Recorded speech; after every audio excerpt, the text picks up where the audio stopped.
1, 2, 3, 4. 5, 6. Perfect. 8. No. That's no. You know the English number system. 1, 2, 3, 4, 5, 6. Perfect. 8. No. Gather around, y'all people, let me tell you all a story of something I once loved when I was a child. It's a series of books that features a bunch of little feline creatures, and they live out there in the great old English wild. And it's all about cats, and they hunt and fight and spat, and they don't know words for things like people and cars. Now Jaron, Mitchell, and Toasty, your creators and co-hosties, are gonna tell you all about it, and then we can all be stars. They're gonna tell you all about it, and then we can all be stars. I had to tell multiple people when they could look out for the new Warriors podcast. Hell yeah. I work as a grip and in the G&E department in general on film sets a lot, if you know what that means. And there's a lot of really great working people in LA. And I was on a short film this weekend, meeting new people, making new friends, talking about the things that I do for fun, what I do outside of film. And I told a lot of people I read a lot. They're like, what do you read? I was like, well, you're going to laugh. But recently I've been reading a lot of the Warrior Cats series. And honestly, more of them knew what I was talking about than I thought would. I thought a lot of people would be like, what is that, nerd? You sound stupid. But alas, people are actually nice. And I was also asked if I don't want to date the podcast, but today is Monday. That's so dated. It'll never be a Monday again. People are going to know exactly when we recorded this. Today is Monday, and I was on set all weekend, and I was being asked when I could help with equipment returns this morning, and I had to explain to my bosses on set that I couldn't help with equipment returns too late in the afternoon because I had to get home to talk to my two best friends about the warrior cats and their exploits in the forest for approximately 2 hours. Hell yeah.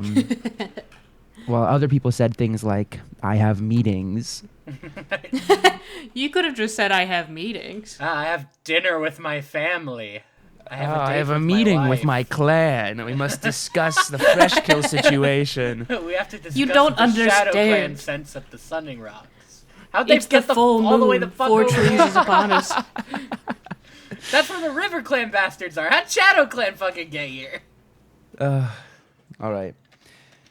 With that, welcome to Warriors Pod, Stars in the Making. That's What's not up? the name of the show, is What's it? up, nerds and stupid people? who It like stars Warrior in the Cats? making a Warrior Cats podcast. Okay. What's up, Mitchell's former and future colleagues listening to this episode of Stars in the Making, a Warriors Cats podcast. I thought you were saying former and future Mitchells.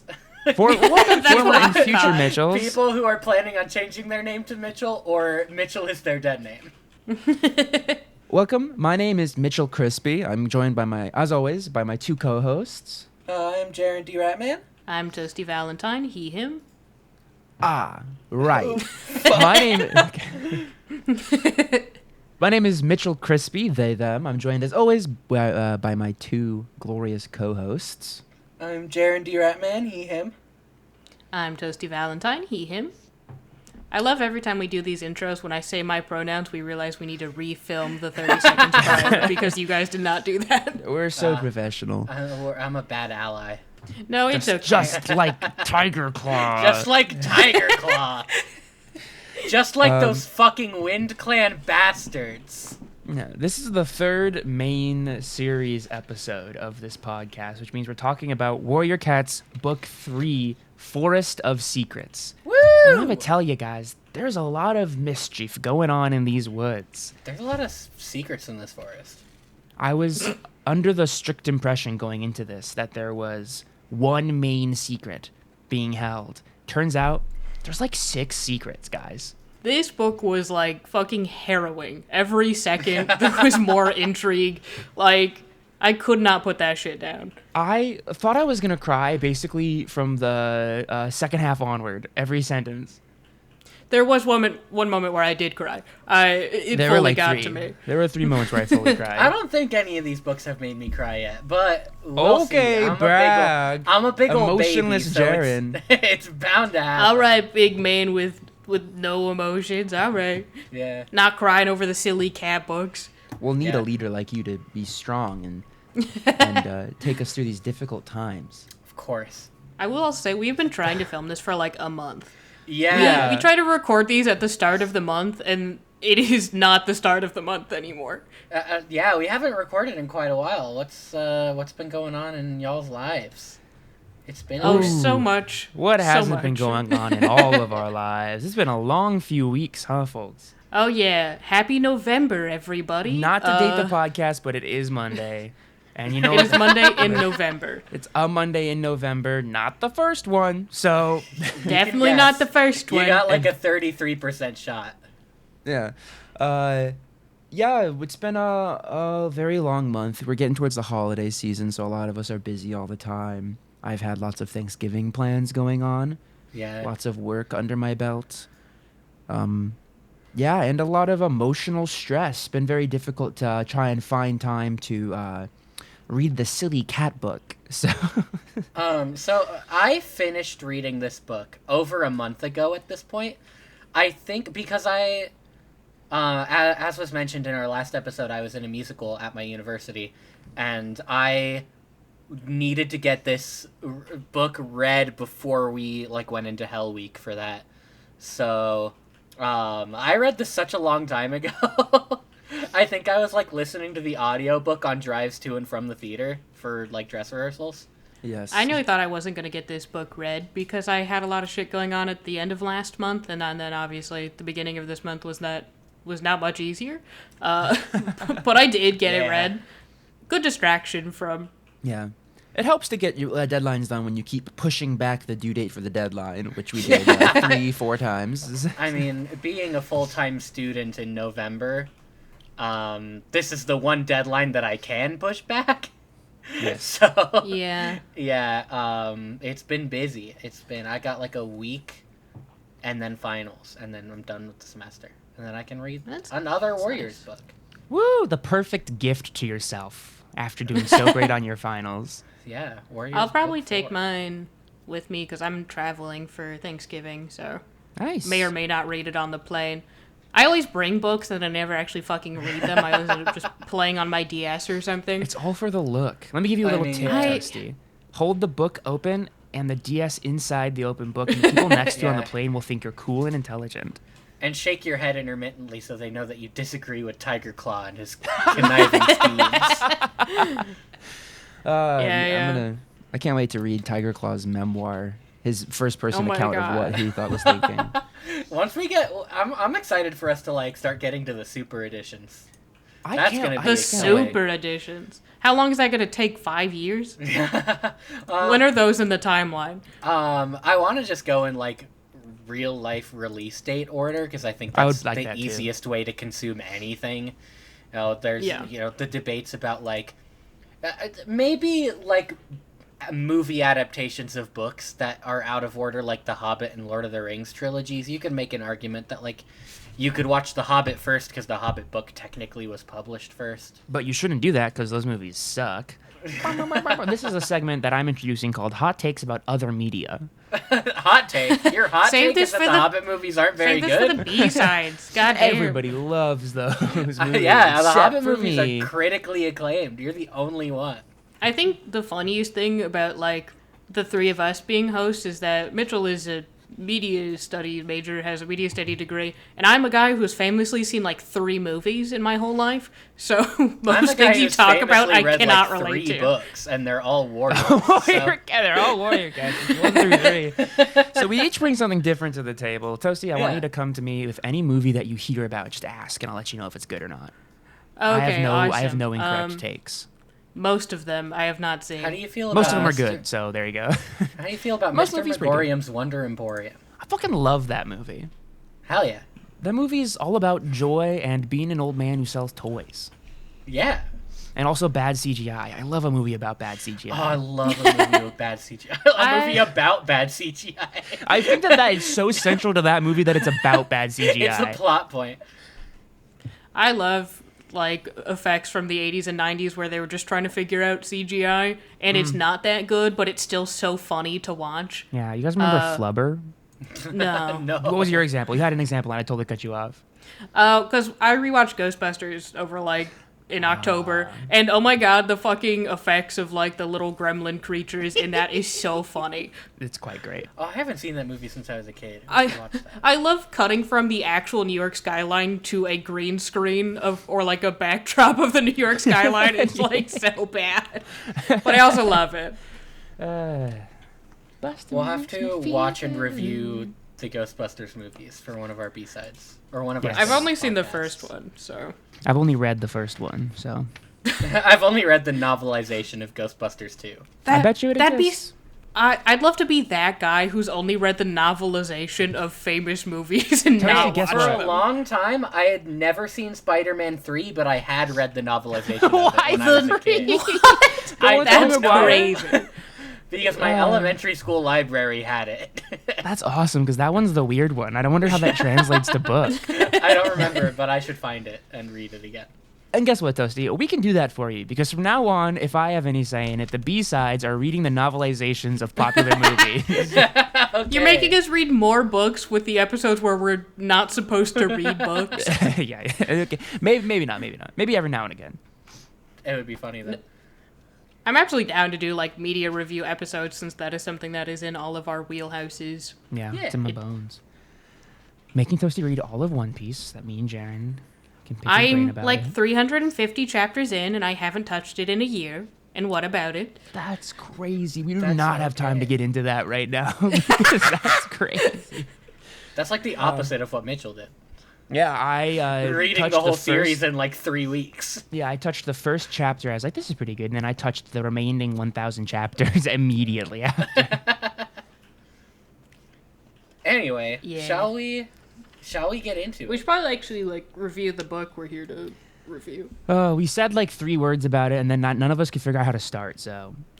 Yeah, so I decided to just bullshit for a bit instead and hope that would... What is podcasting if not just bullshitting for a bit until we get started? Yeah, if all of my heroes in podcasting have taught me anything, it's that this is an excuse to talk to you two about how we're doing. Yeah. It's not our fault we only meet up like once, maybe twice a month, and we used to meet up like never. So Yeah. We're having trouble starting because here's the thing. So does this book. I was worried, honestly. After how good book 2 was, I was worried that book 3 wasn't going to hold up when the first like 3 chapters-ish is like almost entirely recap of the first 2 books to make sure that the 8th grader reading this, waiting 2 years between releases, it's probably not that long. I think that we've looked it up before. They actually like pumped these things out because there are multiple writers. But, you know, between releases, you got to make sure these 8th graders don't forget. And for like the first like 3 chapters, I don't know about you guys, but I was like, if this entire book is just talking about reminding me what happened in the last book, I'm going to be really sad. at least the prologue was something different. That's but true. The The prologue is prologue- very short. I actually think that these books are really good at recapping. Like, they're definitely good. like, this made Fireheart think of this. But it's like, I feel like it's spaced out and it's sprinkled in a natural enough way that the recap never really bothered me. I'm like, it stood out to me as a recap, but like, I feel like it got into the action quick enough that it didn't bother me. But Yeah, I think maybe it was partially due to how much winter was an important factor of the last book, and this one starts with winter, which is just a lot of more of the same. Obviously, I know seasons, they're real. There's probably going to be more winter in these books eventually, considering the I don't fact know what that winter Yeah. is. No way. Are you talking about Leaf Bear? Sorry, Leaf Bear, yes. I thought you were making a joke about how badly I was dating the podcast. Sorry, I don't it's know kind of like what the a Thursday winter of... is. It's kind of like the Friday, Saturday of the week, of months. Also, Seasons. I Of love months. we have a Discord server for this podcast, and we are just kind of role playing as warrior cats on a regular basis in the chats. Like, Jaron just sends I us a sent a picture of picture snow on the of- ground. It says, "Leaf bear is upon us." Yeah, I was driving to school one morning and it was like coming down like crazy. I Yeah. had to warn the clan about Leaf Bear.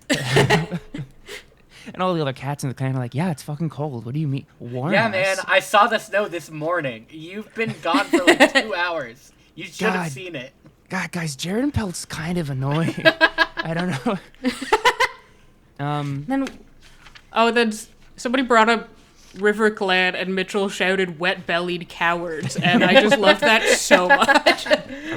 I'm sorry. When I hear about River Clan, I just suspect that my best friend is gonna go fuck one of their high-ranking warriors. I don't know what to. Okay, we need to get into that later. I can't. This need book to was talk crazy. about Okay, so I the can't. prologue. So the So prologue. the prologue of the book. We are in River Clan. We are following some River Clan warriors. Oakheart finds 2 kits and brings them to another warrior of the clan to nurse them. But absolutely refuses to say where they're from or where he got them. Just that they were like abandoned.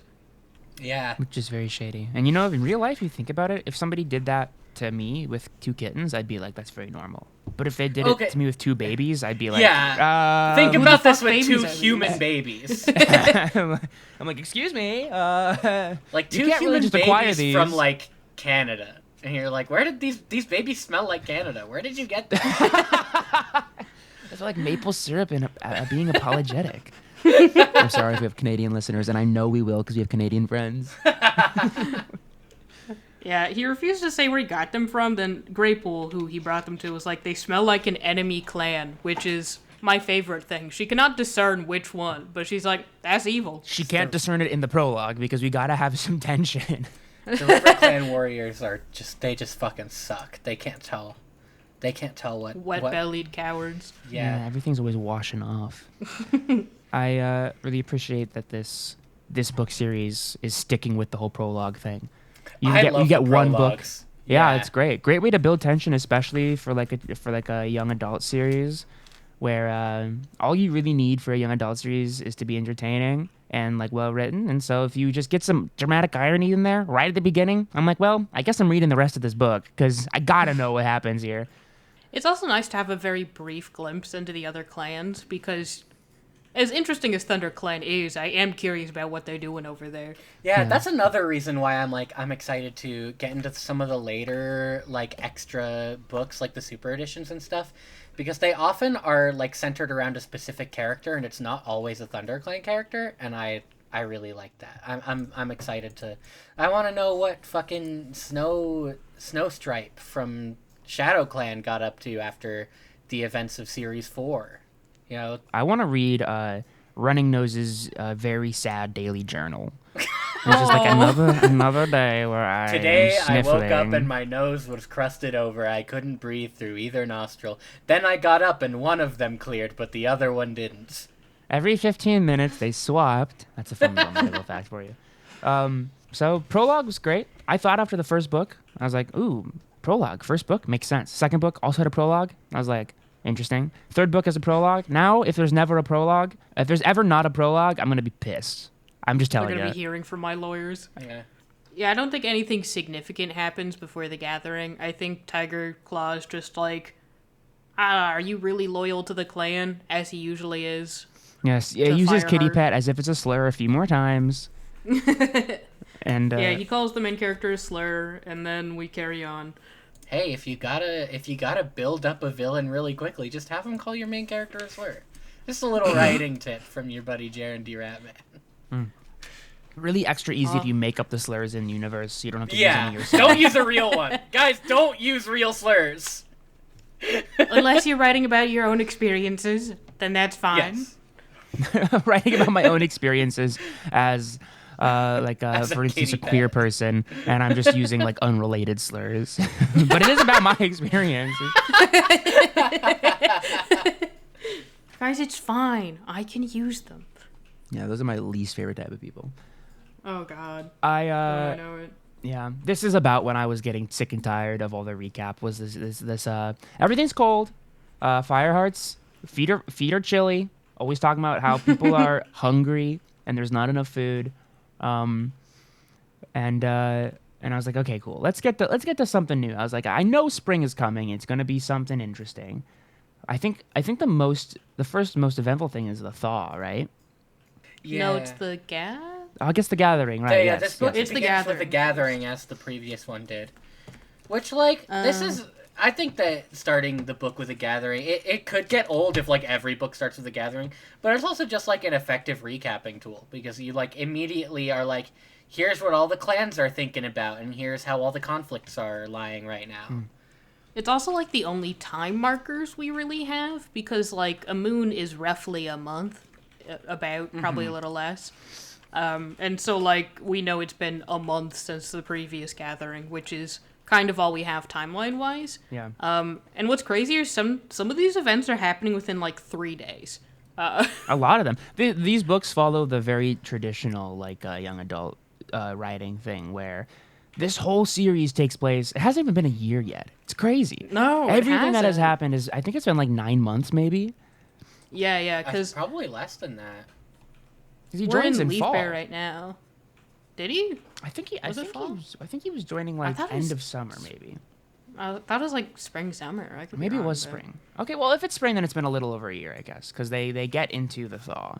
Because I think that, like, kits that were kits at the beginning of this book, at the beginning of the first book, are being apprenticed in this book. Yeah. So it's been, And, like, like- about 6 moons or less.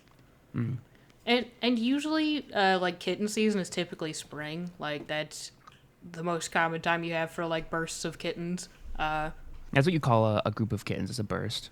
A burst, yeah. So, like, it probably was summer or late summer, because Fireheart was not, like, small. At the gathering, a bunch of the elders are talking. They're musing about, you know, the old days, the good old days when warriors were worth their shit. I love curmudgeon-y as characters, and the fact that we get them as cats, too, is absolutely incredible. I love the boomer cats. They're very funny. But they're talking about one spring, one new leaf. Is that what they call spring? It's like Yeah, new new leaf, green leaf, something, and then leaf bear are their 4 seasons. I don't think remember what. Leaf Bear encapsulates fall and winter. Okay. But they're Maybe. talking about one new leaf a long time ago where there was so much snow that when it thawed, the river was flooded and they couldn't go anywhere. Which is some clever foreshadowing. Ooh, foreshadowing. Some clever foreshadowing that I actually didn't notice until I listened to the audiobook. Yeah, I was genuinely. like, oh shit, I didn't remember this scene happening, but that's very fun. I'm just so used to old people complaining about the weather that I was like, yeah, this is pretty bog standard This is anyways. pretty accurate. Now, they had to hunt uphill both ways back in their day. Also, before the meeting, Bluestar reminds the clan to, like, not discuss Broken Tail and the rogue attack because she doesn't want any other clan to think they're weak and also that they're harboring a criminal.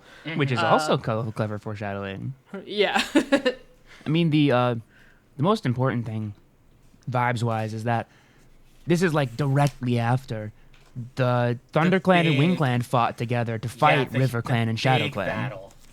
The big battle. And I feel like in these books, like, every clan meeting happens right after some people fought. And it's like, thank Yeah. God there's a peace treaty at these things, because everybody must be so angry at each other. Yeah. I'm sorry. I do not have super comprehensive notes for this yet. Yeah, Jaron has my notes because they weren't able to take notes, and I don't know if mine are the best in the entire world, so... A fun rule of thumb is if it's not interesting enough for us to remember it, then our audience who read this 12 years ago when they were 12 will also not be will not be interested enough to remember it. I truly hope with all my heart that we have some diehard Warriors fans who email us or send us Blue Sky DMs like, you forgot to mention this because this comes up later in book 5. I'll be like, I love that you remember that. That's so awesome. I'm so Yeah, I sorry welcome we all didn't that. remember it. I preemptively apologize to all those people for everything we fuck up. You know what? I love autistic people. I love autistic people who care so much about one thing. I'm there with you. I am obsessed with things in my own life that I have a, like, encyclopedic memory about. But unfortunately, this is not one of them. So You didn't get the I have Warrior my- Cats brand of autism. I have my average memory for this. Yeah. When they're heading back from the gathering, and Fireheart is Fireheart's sick and tired of Tiger Claw's bullshit, so he decides that he's going to go talk to Ravenpaw again. Yeah, him and Graystripe go meet up with Ravenpaw again to, like, discuss the events of what happened with Oakheart and Redtail before Fireheart joined the clan. Yeah, the prologue of Book 1. We're getting retcons on Ravenpaw's stance on the matter. They basically have an uneventful trip all the way out past Wind Clan territory to talk to Ravenpaw.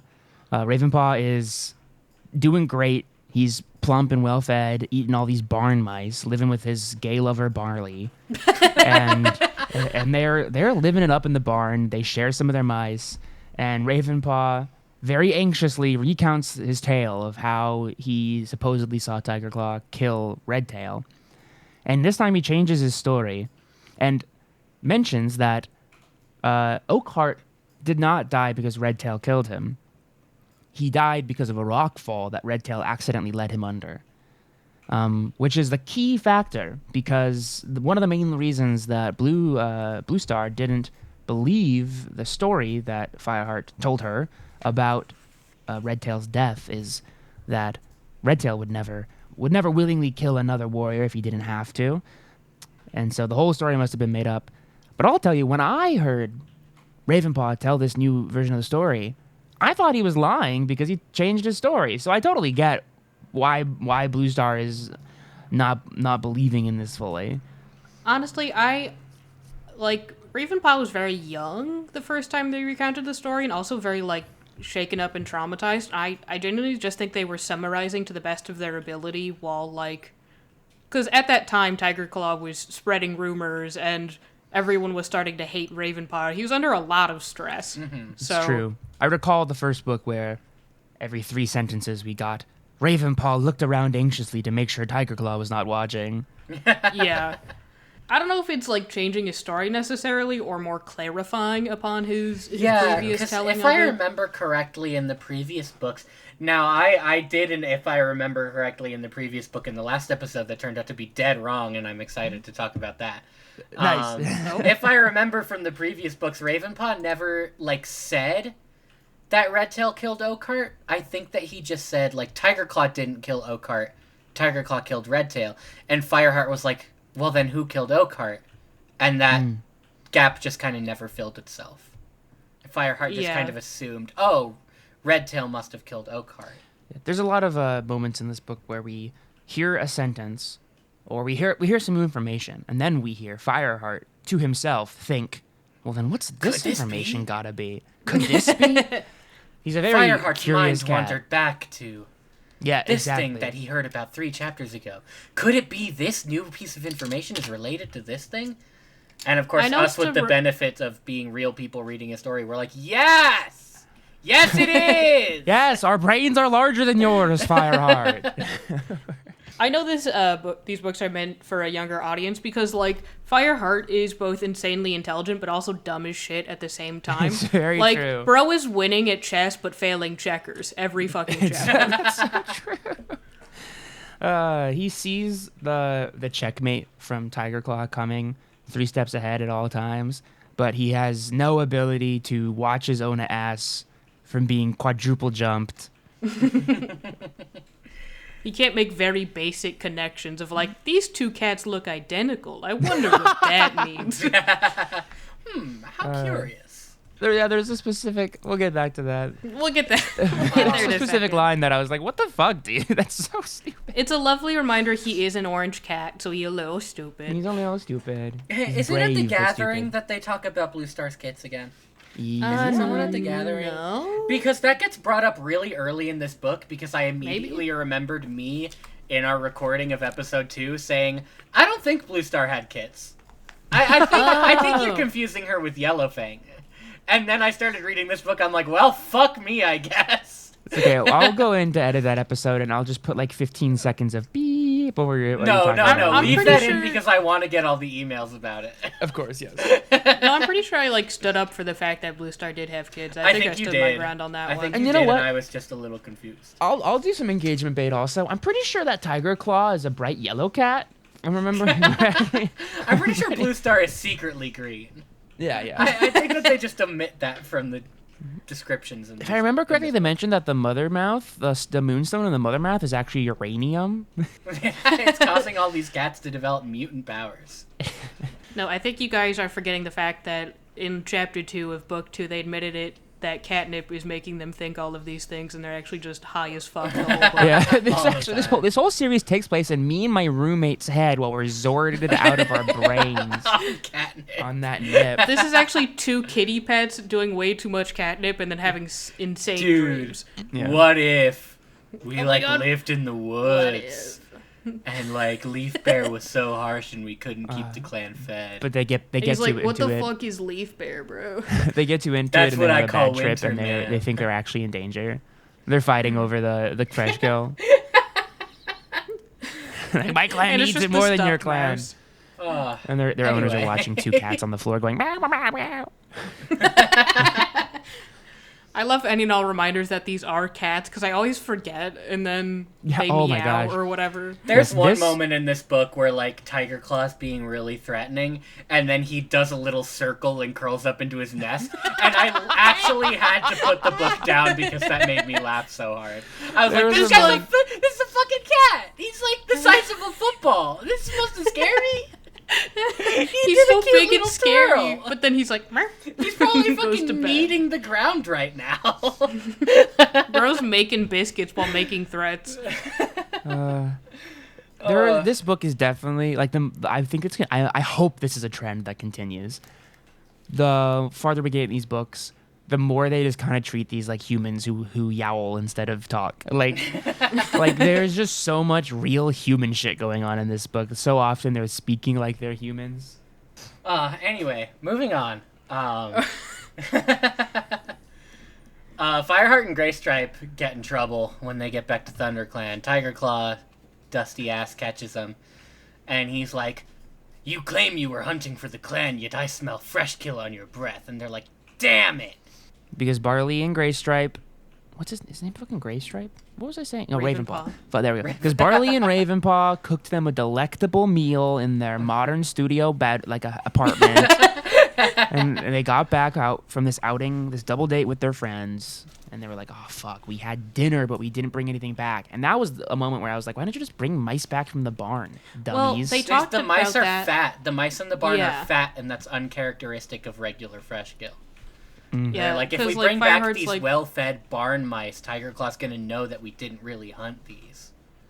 Yeah, they'll know that we went elsewhere to hunt. They so did we the can't kitty pet do version that. of going to the supermarket. They're like, "You didn't Yeah. hunt these yourself." What if I purchased fast food and disguised it as my own fresh kill? Ooh, delightfully Fuck, devilish where's the Wendy's, Greystripe. dude? Steamed mice.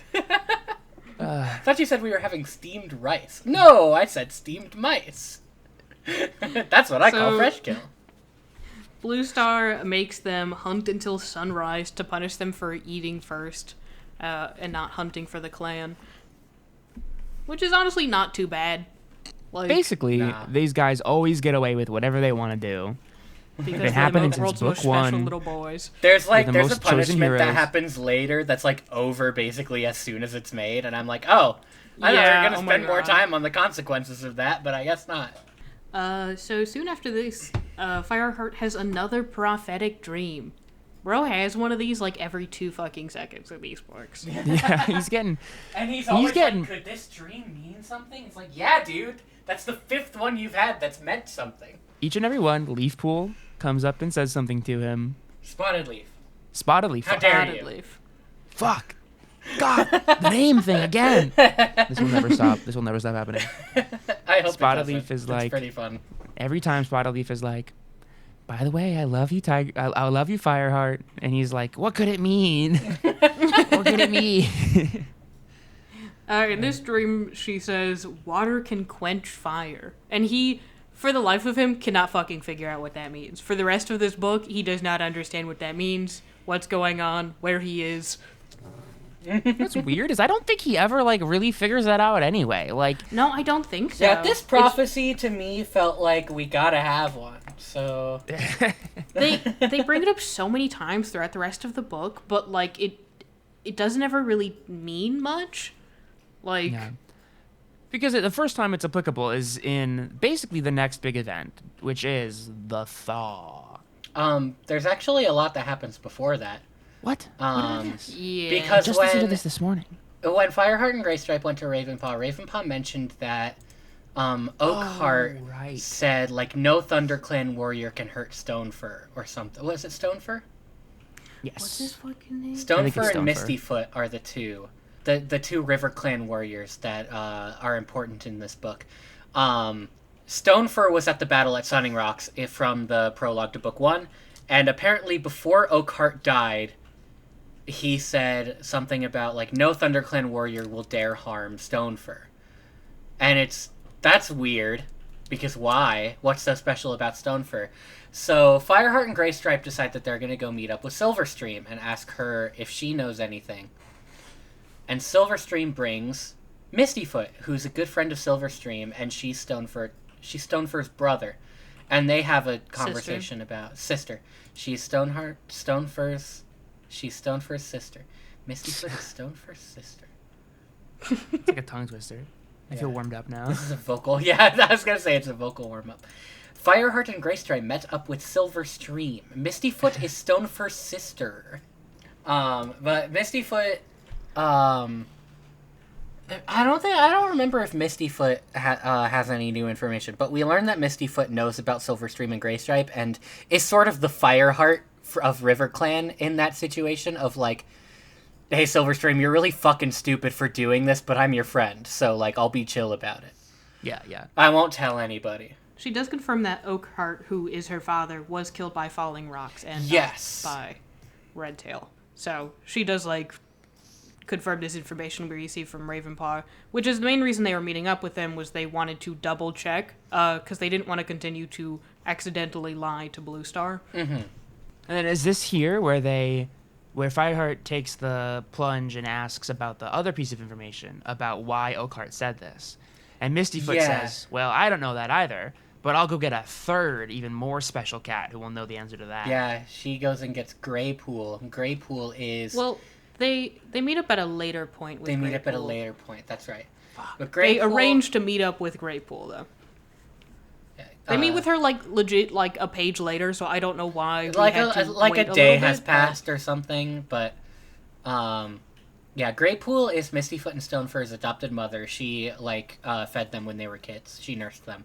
They Turns don't know out- she was their adoptive mother. This is where we figure out Stonefur and Mistyfoot are the two kids from the prologue, basically. Yes. Mhm.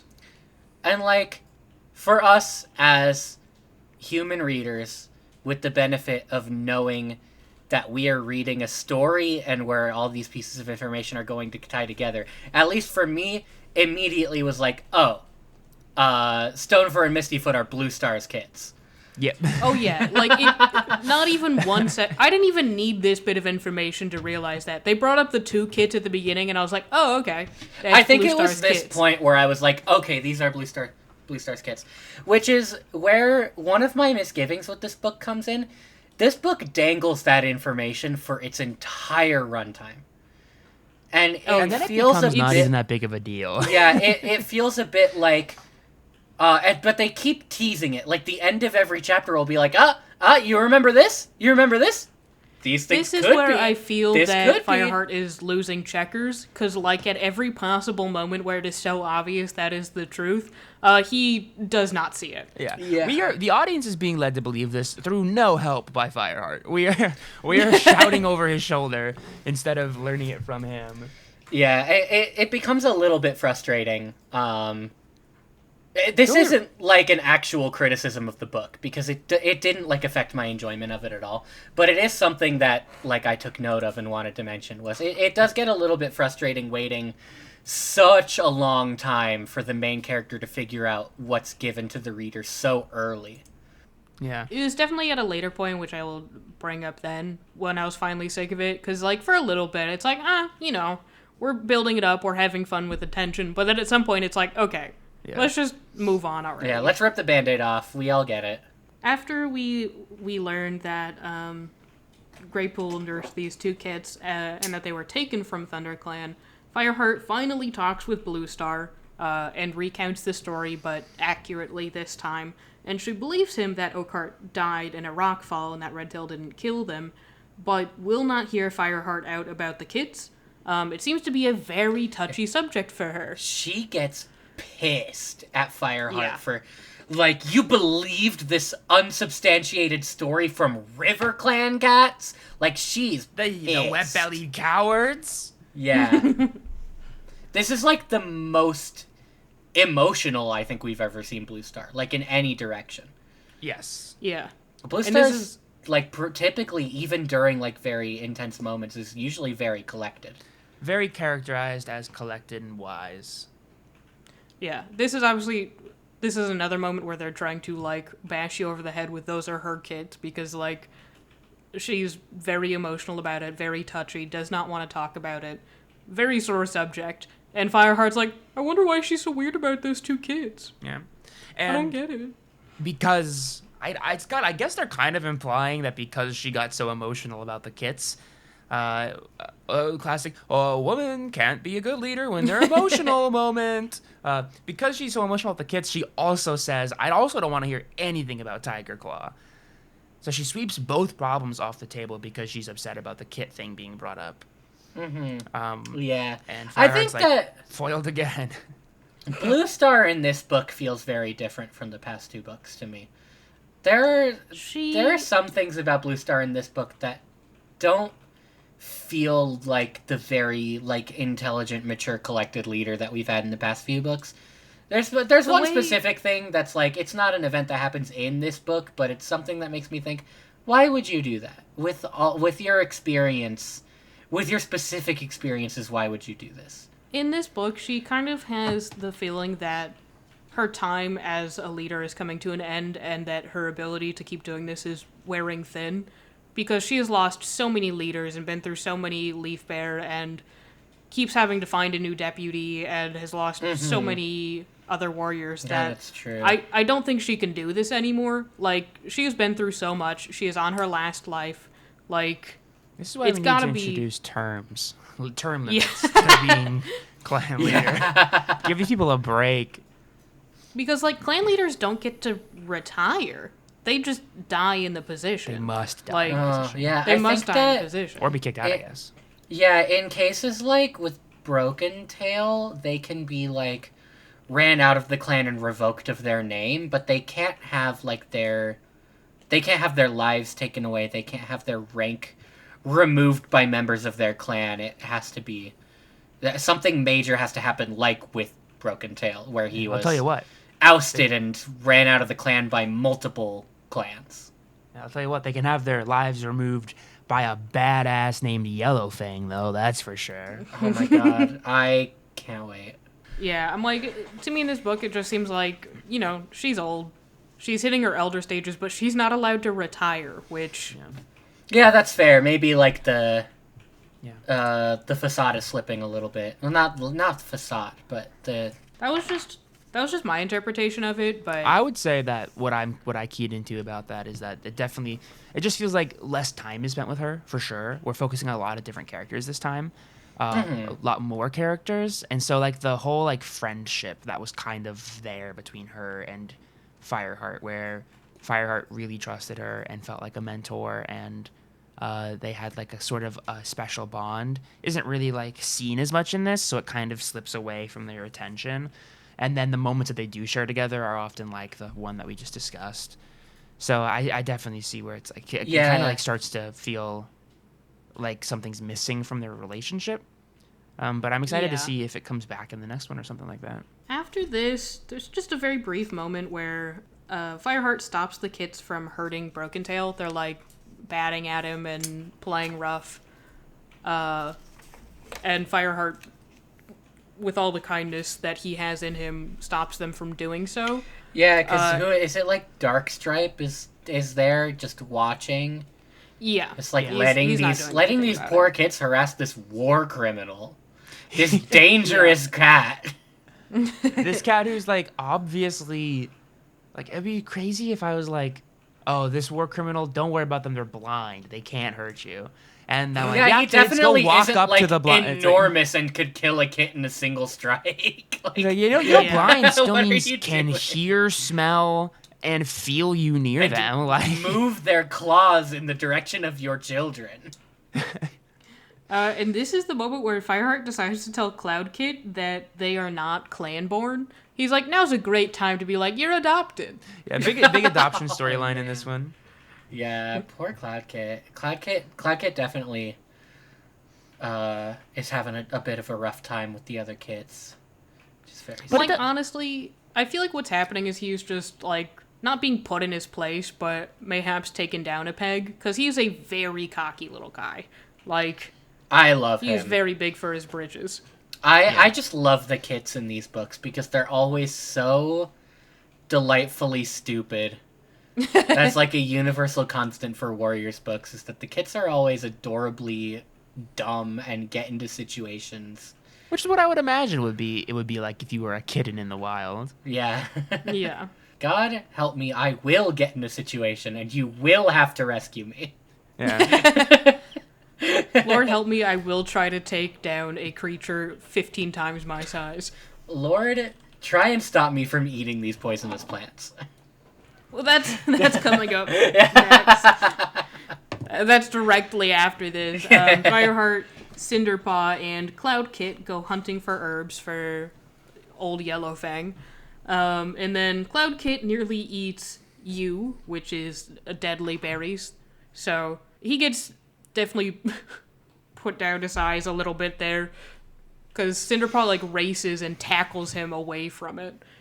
Which is the beginning of many great moments for Cinderpaw in this this book. Cinderpaw is really coming into their own as like a character in this one, where we get even more development with her relationship with Yellowfang and I love Cinderpaw Flame, so much. Fireheart. Yeah, Cinderpaw's great. I just think that the medicine cats are always going to be my favorite characters. Yeah. Oh, like, for sure. loved Spotted Leaf for the little bit she was in book 1. Love Yellowfang, obviously. Love Cinderpaw already. I do really appreciate the storyline that just because cats are, like, disabled in this universe does not mean they are, like, sentenced to death or anything. Right. It's honestly really good disability representation. It in is, cat form. and for In when cat this was written, too, I think it's very cool.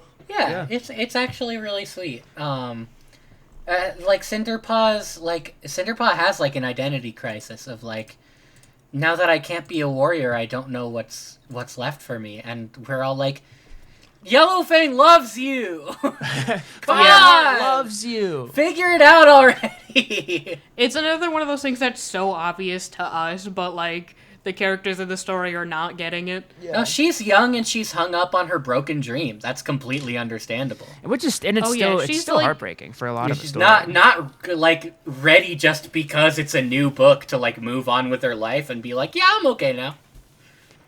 After this, Fireheart has another prophetic dream, or just another.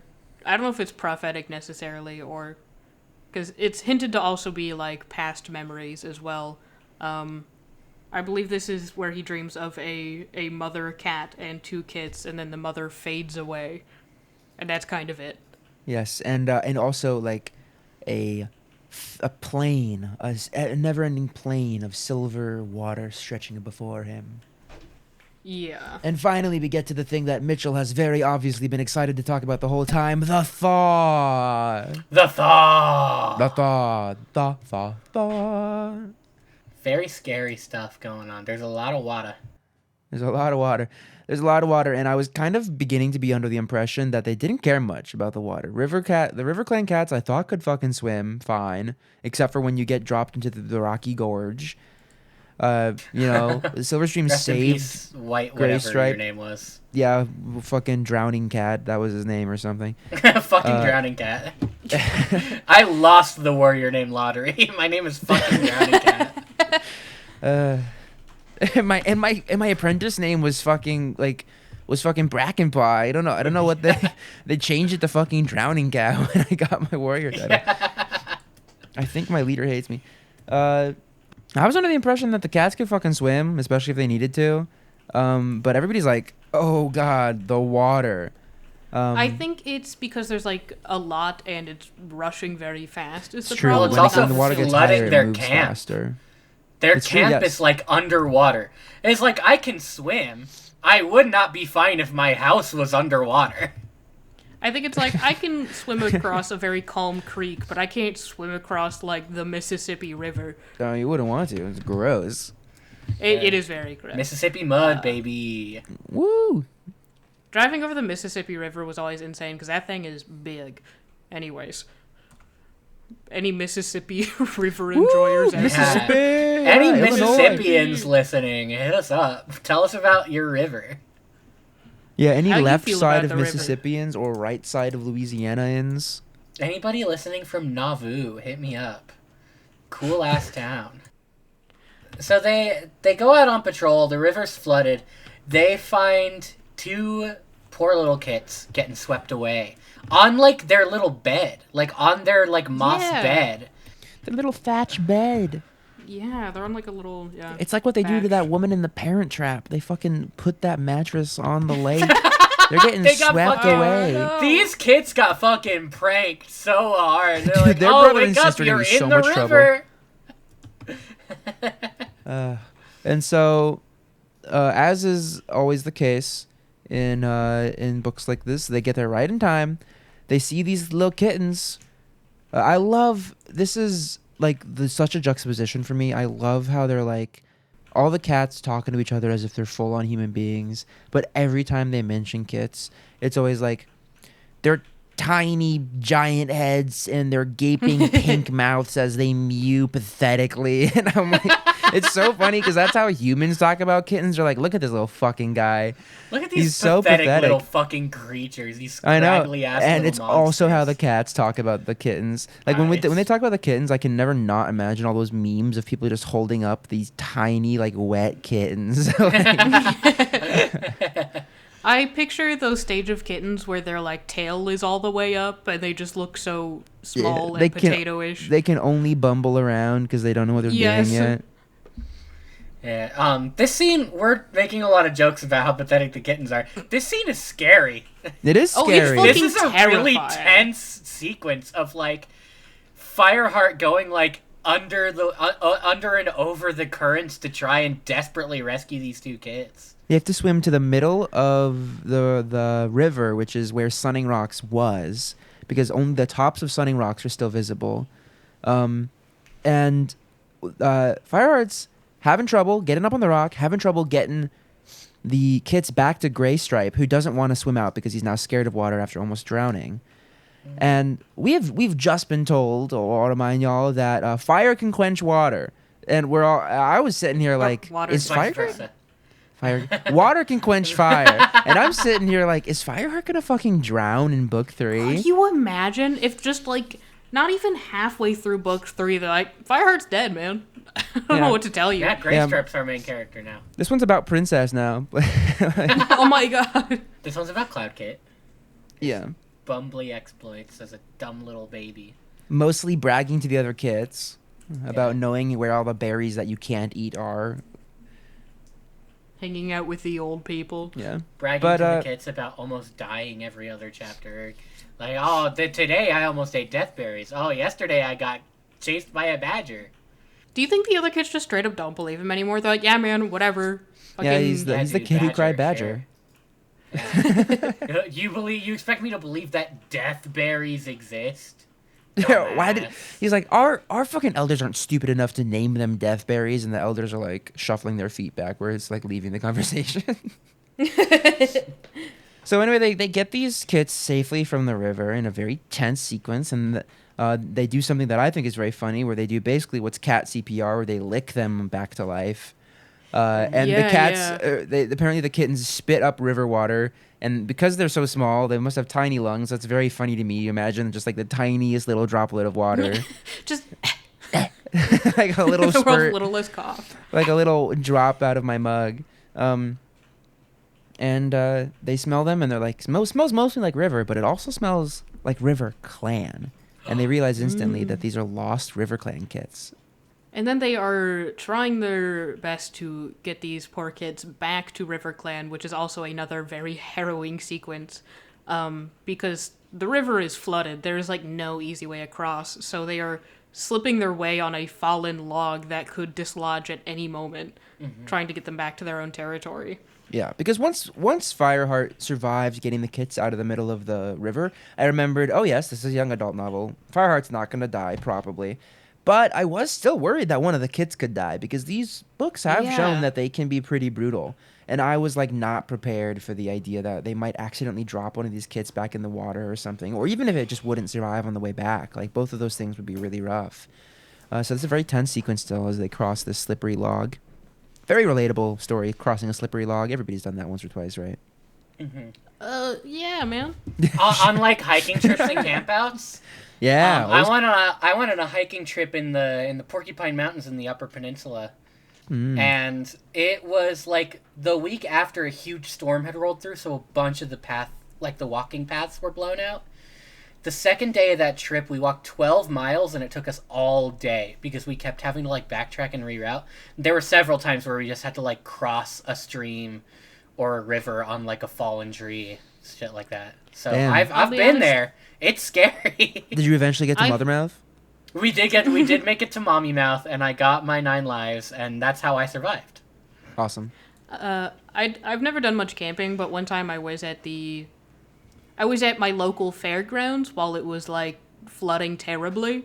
And by terribly, I mean like there was one section of the fairgrounds that was down lower, and that whole thing was like gone. That's called nature's pool, baby.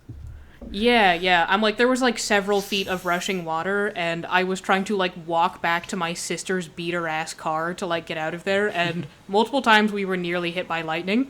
And I was like, why the fuck did we go to the fair today anyways? This was stupid.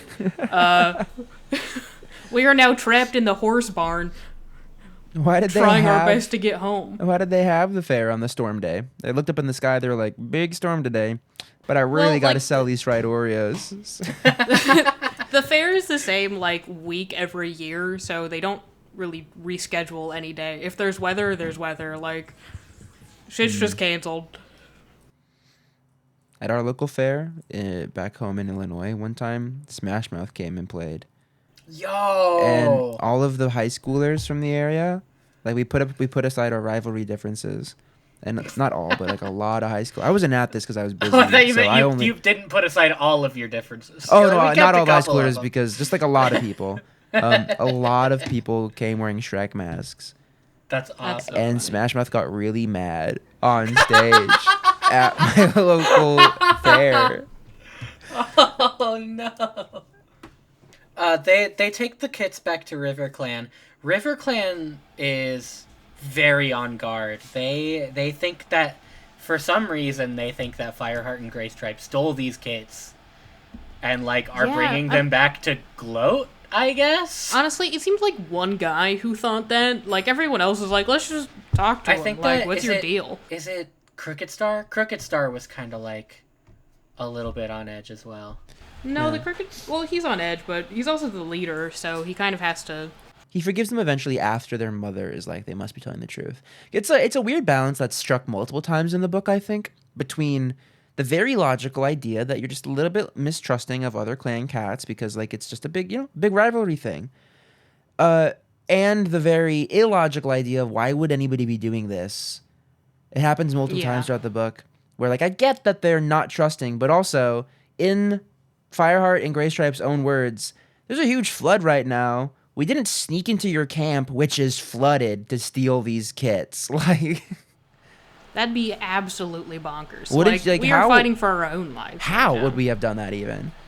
And while they are talking to the leader and explaining themselves, we learn that like the river is like completely polluted. Anybody who eats the fish gets sick, and they're not doing so hot at the current moment, especially not with the flood now that they can't go really anywhere but their own territory. They do one of my favorite things, which is like foreshadowing by 2 pages where Graystripe gets some river water in his mouth while they're trying to cross with the kits, and he says, "Blech, tastes awful." And then 2 pages later, they're like, "The river is flooded," and I, a genius, was like, "That's why it tasted bad to Graystripe."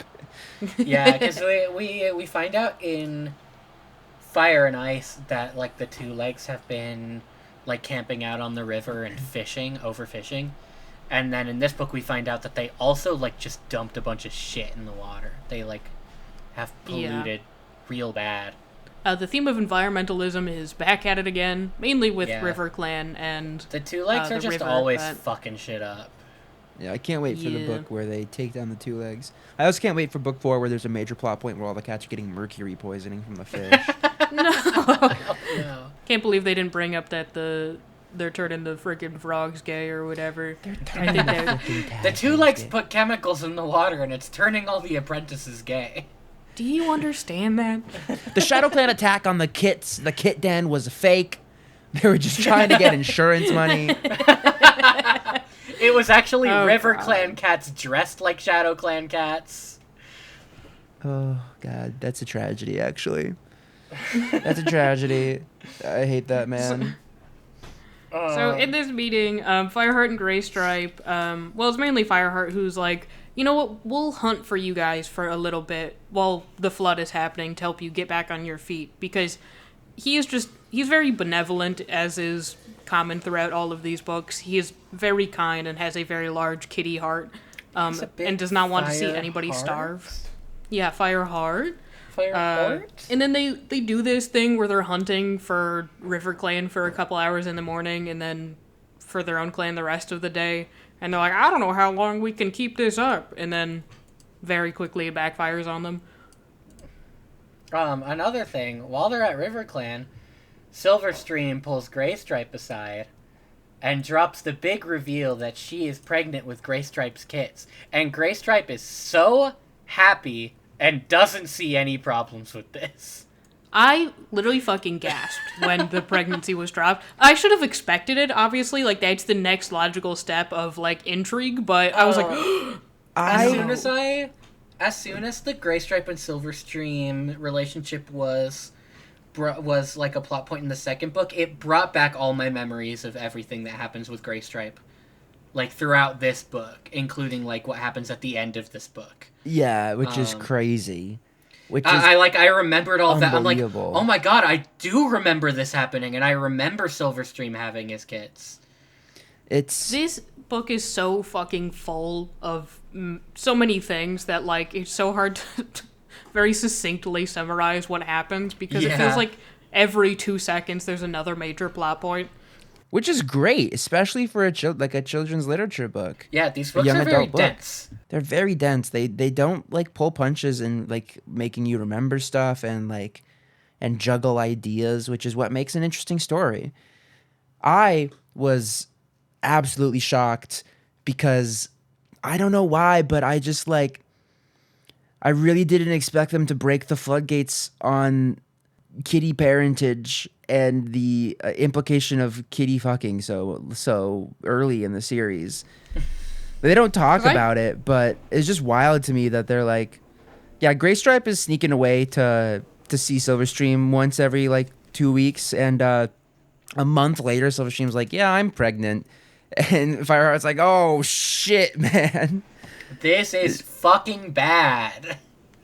Fireheart is your, like, very supportive friend in high school who is supporting you and your girlfriend with your, like, teen pregnancy and just kind of going along with it, even though none of you have any idea what's going on. Yes, exactly. Yeah, they hunt for RiverClan for a while. One morning, Cloud Kit sees them leaving, and they're like, Cloud Kit, we're going on a very special secret warrior mission you can't tell anybody. Which was the worst lie they've told in 3 books.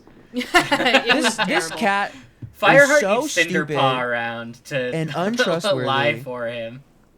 They might as well have been like, we're going to go on a secret candy mission where we're going to see so much candy and make it and eat it. Anyways, don't come with us, though. Yeah, so Cloud Kit comes with them, obviously. Yeah, obviously. And Tiger Claw follows the scent and figures out what's going on. And they get in big trouble. They get in big trouble? Yeah. They refuse to say what's happening in front of Tiger Claw, though, which is smart. That's true. Bluestar's very chill for, like, letting them not have to tell Tiger Claw exactly what was happening. Yeah. And she does punish them, but, like, I feel like it could be worse. This is what I was talking about before, where, like, they get punished. Bluestar's like, you guys will be warriors in name only, and you'll be doing the jobs of apprentices for a while. And they're like, oh man, this sucks. And then there's like one chapter where Longtail's really mean to them, and then the next chapter they're like, okay, I think you've been punished enough. I'm like, oh wow, I thought that was gonna continue for a while, but I guess we gotta move on. I feel like the writers were like, I don't want to write this anymore. It's over. Yeah, it's more fun when they're getting away with shit. They wrote one really uncomfortable hunting scene with Fireheart, Graystripe, and Longtail, where Longtail's just a massive bitch the whole time, and they're like, I think we've gotten about all we can out of this. We can move on. I think it's because fundamentally Bluestars agree with them and what they're doing, but they did technically break the rules, so she's kind of punishing them as just a show for everyone else, so Tiger Claw isn't like down her fucking throat about it. Which is classic Bluestar material. Oh yeah. I think it's because he's doing stuff that Bluestar like wants to do or would do, but cannot do it because she is the leader and has to like uphold the golden standard of the Warriors Code. Yeah, like so seeing like, River Clan cats. Yeah. Yeah. It's like, man, I wish I could go over to River Clan. Like, more and more it seems like they're laying the plot threads of eventually having the plot move towards the clans unification, and like becoming at least like friends and not fighting anymore, whether it's to a greater cause or if that is the end goal, etc. Because now we're planting seeds of friends everywhere. A big deal in this book is like how quickly the conflicts can flip. Like clans that were at each other's throats can just at the drop of a hat suddenly like join together against the others. Like the relationships can just change on a dime. Yeah, but there's so many moments where like Wind Clan is mad at Thunder Clan, but then some Wind Clan cats are like, but Fireheart and Graystripe, you two still always have our trust. We love you guys, and they're fighting. Wind Clan will never forget what you did for us. Yeah, and then River Clan is like, you two did a good thing saving our kits. We will always owe you a debt, and we know you are good cats. And then there's fighting, and they're like, we don't want to fight. It happens with like so many characters that there's a lot of setup to be like. Yeah, Fireheart is the great unifier. He's laying the grounds for having these allies in all the clans for eventually. We'll get to that in a few episodes, I guess. There's a scene where Fireheart is sent out on patrol with Tiger Claw and Longtail. The gathering is coming up, and they're trying to figure out if/how they're gonna make it to Fortrees with the flooded river. And Fireheart falls in the river and almost drowns because he's following orders from Tiger Claw. And luckily Longtail saves him, but Fireheart's like, did Tiger Claw do that? Did Tiger Claw try to drown me? Did Tiger Claw try and drown me on purpose, just like he tried to kill Bluestar on purpose, just like he did all these other terrible things? And we're like, oh yeah, probably. Just like he tried to watch me die on purpose at the end of the last book. Yeah, he didn't successfully do it because he accidentally closed his eyes. I was like, fuck, I missed it. Getting sick and tired of Tiger Claw's shit at this point. He's getting more and more blatant. But I do like the classic turn that Longtail does here, where he was just super mean to Firepaw. But it's a really useful characterization tool that I feel like happens a lot, where Longtail, general jerk and meanie, and slur user about kitty pet stuff, is shown to be a different type of mean and bad to Tiger Claw. He's like, where he's willing to save Fireheart and show that he has a good heart. While Tiger Claw is truly, purely evil. Yeah, like, Longtail sucks. He's a bully. He's not, like, a villain. Yeah, it's like him and, like, there's a couple other cats in ThunderClan that fill this. Dark They're sort of Stripe. like... Yeah, they're sort of Tiger Claw's, like, posse. Like, Dustpelt, Darkstripe, and Longtail. Where they suck. Like, they're mean because they don't like kitty pets. But they wouldn't stand around and watch one of their clan members die if they could do something to prevent it. They're like older siblings who really don't like you, but they're not gonna like let you die or anything.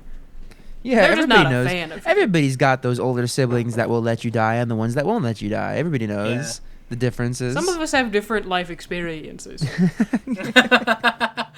Anyway, There's a cute little scene with Cinderpaw in this where Yellowfang is finally like, "You're the most useful cat I've ever known. Like, you're actually smart and you know what you're doing. I love And you can both put these up with my characters bullshit." Yellowfang. so I much. love her so much. I love Yellowfang Yellowfang, I love continues to be the Cinderpaw. best character in these books. Like, I'm curious to know when, like, I'll have a character in these books that I like more than Yellowfang. Because it's been 3 straight installments. And Cinderpaw Yellowfang might get up reigns there supreme. because I'm sure Cinderpaw will be there because Cinderpaw's going to be a medicine cat. And Cinderpaw's gonna be Medicine Cat. Cinderpaw's young, and I love seeing like coming of age stories, and they're like going through that in this book. They've got heavy. This is maybe it's just because this book of the 3 that we've read so far is kind of the most full of this type of stuff. More heavy implications that the audience can kind of see that nobody else can, where it's pretty clear to us that Cinderpaw is going to become the apprentice medicine cat. Well, this is actually the moment Oh, when yeah. that happens, according Oh, to they the mentioned it notes that I'm earlier looking at. multiple times, Yeah. where it seems like that seems pretty clear. But go ahead. I think this Cinderpaw- is the point where Yellowfang like asks them to be their apprentice, but they're not like they have to go through a whole ritual. They have to first, go to and- the mommy mouth. And Yes, and get the I'm never ability gonna to stop see calling to, it that. to make their eyes turn to stars. Yeah. And then there's a gathering again. So it's been a month. It's been 1 moon that this book has passed. Yeah, their trip to the gathering is terrible. Stressful. Uh, Yeah. They can't get across the river through their territory. Only Bluestar and Warriors are attending because it's too dangerous for apprentices. Yeah, Bluestar is insistent that they are going to this gathering. She's like, we have not missed this like ever. We have to go. Star Clan will be mad if not all clans are in attendance. Right, because just Yeah. earlier, Fireheart and Tiger Claw had said we can't make it, which seems like it was probably part of a scheme by Tiger Claw, but I can't figure out what he was planning there, or if he genuinely thought they couldn't make it. But It seems like. Oh, go ahead. Oh, I was gonna say this is one of those moments where I kind of had the feeling that Bluestar didn't seem like herself, because to me it felt pretty normal to be like, maybe we just can't go this time. But I guess I don't understand the But- strength of their customs because I'm not a cat. I feel like in the past, it's very important to Bluestar's characterization that there is balance with the clans. Like, she's like, we have That's to bring true, Wind that's Clan true. back. It's important that all of us are here and in attendance. I think, like, in this sort of spirituality that is Warrior Cats, having all 4 of them, like, the 4 points on a compass or whatever, is very important. And if one of those is missing, like, everything is out of whack. Yeah. Damn, 'Cause, all like, the best we- stories have 4 factions. Avatar is Yeah. the 4 elements. Warrior Cats is the 4 clans. The compass is 4 We- points. Sorry, go ahead. Yeah, Like, a fourth example. we directly see in gatherings, like, when they start getting angry at each other, like, clouds start forming over the moon. There is immediate and, like, direct consequences for if they are angry with each other or not adhering to the clan code. So, whatever is going on is clearly very real and very important, and we may not know why exactly, but we also have only seen a meeting without all 4, like, clans a couple times. Yeah, it was True.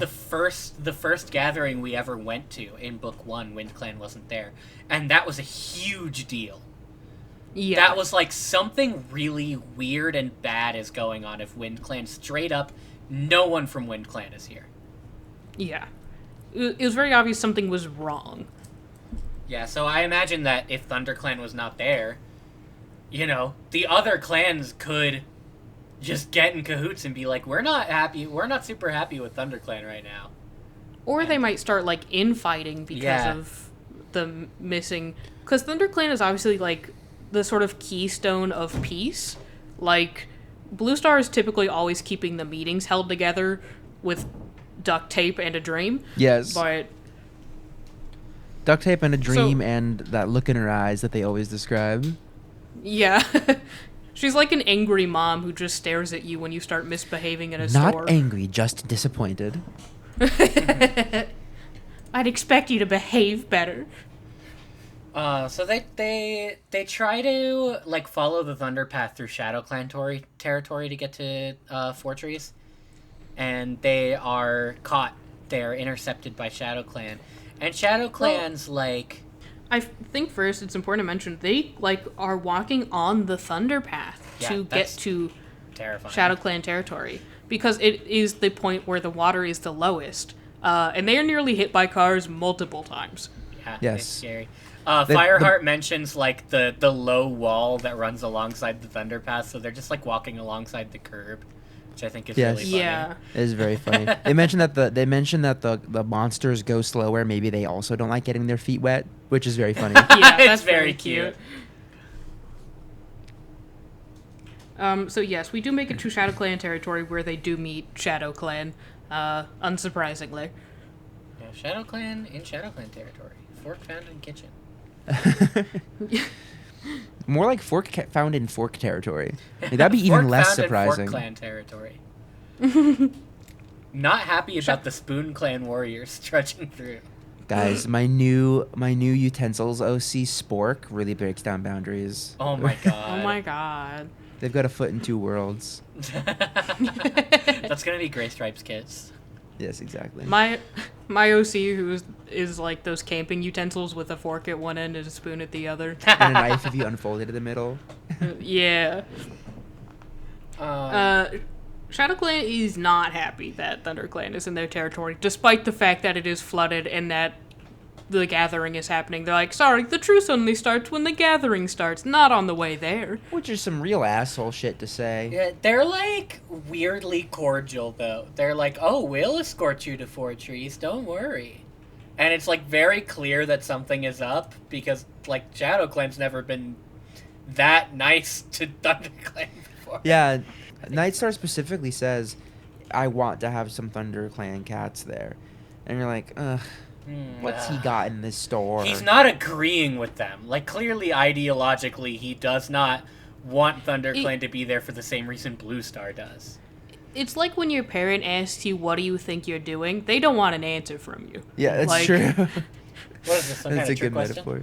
Yeah, they get to the gathering and pretty much immediately Nightstar's like, these motherfuckers have our war criminal in their camp. Yeah, They've it's been revealed that harboring harboring him. Broken Star. Yeah. Broken tail. Broken Tail now, he's no longer a leader. Unlike with American politics, you don't continue to say Mr. President in the cat world. It's just Obama to them. Yeah, Wind Clan is pissed because they're like, you have any idea how much this asshole did to us? And you're just gonna keep him around? And Bluestar tries to give her, like, her platitudes about, oh, well, if we killed him, then we'd be no better than him. The rest of the clans are like, fucking kill him! Get him out of here! We don't And want him! by the rest of the clans, it's important to say, like, Shadow Clan and Wind Clan. Yeah. River Clan is not really speaking much on the matter. Yes, but and they it's are- implied. They are rightfully pissed that Yeah. ThunderClan didn't, like, exile Broken Tail again. That's a bad decision on Bluestar's part, and I mentioned that in the last episode. I'm like, I get that this is a kid's book, and they want the message to the audience to be like, we can be better than our enemies. We don't have to kill just because they've killed. But also, like, kill this guy. Yeah. Or just let him wander out in the woods. Yeah. He'll get taken care of. Hopefully. Yeah, by a nice family of birds. Oh man, I bring him didn't even in. mention like how senile Broken Tail is now. It's really funny to me. It is very funny. Like in one moon, he turned into like a total like grandpa in a nursing home. But He just has no idea where he is or what's going on at all. just to jump ahead just a tiny bit now that we're talking about him, though, I will say though, like, I am a soft person at heart who I don't know if I. It's crazy that this book is making me consider this, but like if I had like a war criminal, I don't know if I could kill them, because later on when he's being like attacked and he's been thoroughly beaten, as like his little blind ass would expect, they say that he's like mewling pathetically as a kit might, and I'm like, I couldn't do it either. Like he's just pathetic. This guy's just pathetic. Like it's like pathetic in the bad way, but also like he's just fucked up. He's fucked up in his head. I don't want to kill him for that. Like, Yeah, I'm with Bluestar. Like, terrible idea for the socio-political world of the cats, but Yeah. I'm always a rehabilitation over just killing a guy. Like, I think everyone deserves a second chance. However, he did receive that and then fucked it up later anyways. So Yeah. after that point, I probably would have let him wander in the woods by himself. But, like, up until this point, I don't know if I could have done that despite how horrendous he is. Killing kids and driving out whole clans. It's definitely a difficult decision to be the one making. That's fair. Yeah, if I was put in Bluestar's shoes, maybe I would be a little bit more merciful. But as an outside viewer with absolutely no consequences one way or the other, I'm on Wind Clan and Shadow Clan side of like, Yeah. for everything that this cat has done to all of the clans, how could you protect him like this? Yeah, I think it's fair to be like, just send his ass back to exile. Like, I don't think it's right to demand somebody else, like, finish off your deeds, and kill him. Like, because you didn't do that. That's, yeah. You should take care of that if you care that much about it. And but they try. I do understand being like, send him back to us. Either way, according to Gray Stripe, now Bluestar can't let him go because it would seem like she was being weak in the face of the other clan's demands. And what's more is that River Clan has news to share at the same gathering that they are fully flooded. Wait, why was that important though? Why did they mention that to everybody? Does it fucking matter? Nobody cares except for I Fireheart and don't Gray Stripe. think Like, Yeah. I gotta open the book up. I need to and open see. the book too. So I'll be honest, the next like notable thing I have is like afterwards Shadow Clan is obviously you can't go through our territory again to get home, so Yeah, good luck fuck with that you shit, I guys. guess. Yeah. And then River Clan leans over and is like, hey, you guys can come through our territory. It's fine. You can come on with us. Yeah. It's explained that River Clan doesn't care so much about Broken Star because they never did anything to them. They exiled, Yeah. they drove Wind Clan out and they betrayed Shadow Clan, but they didn't do anything to River Clan as far as they could tell. And plus, ThunderClan literally just helped them with 2 of their kits. So like, And the feeding also from the and the thaw. feeding as well. Yes, they've been doing a lot. And then Bluestar on this like journey back to their territory checks on Mistyfoot. And according to Firestar, they look very similar. And he says, They "Why look can't almost cats? as if they could be the same cat. Why can't cats Yeah, who it's look so crazy. similar think alike, huh?" It's like, Yeah. uh, He's...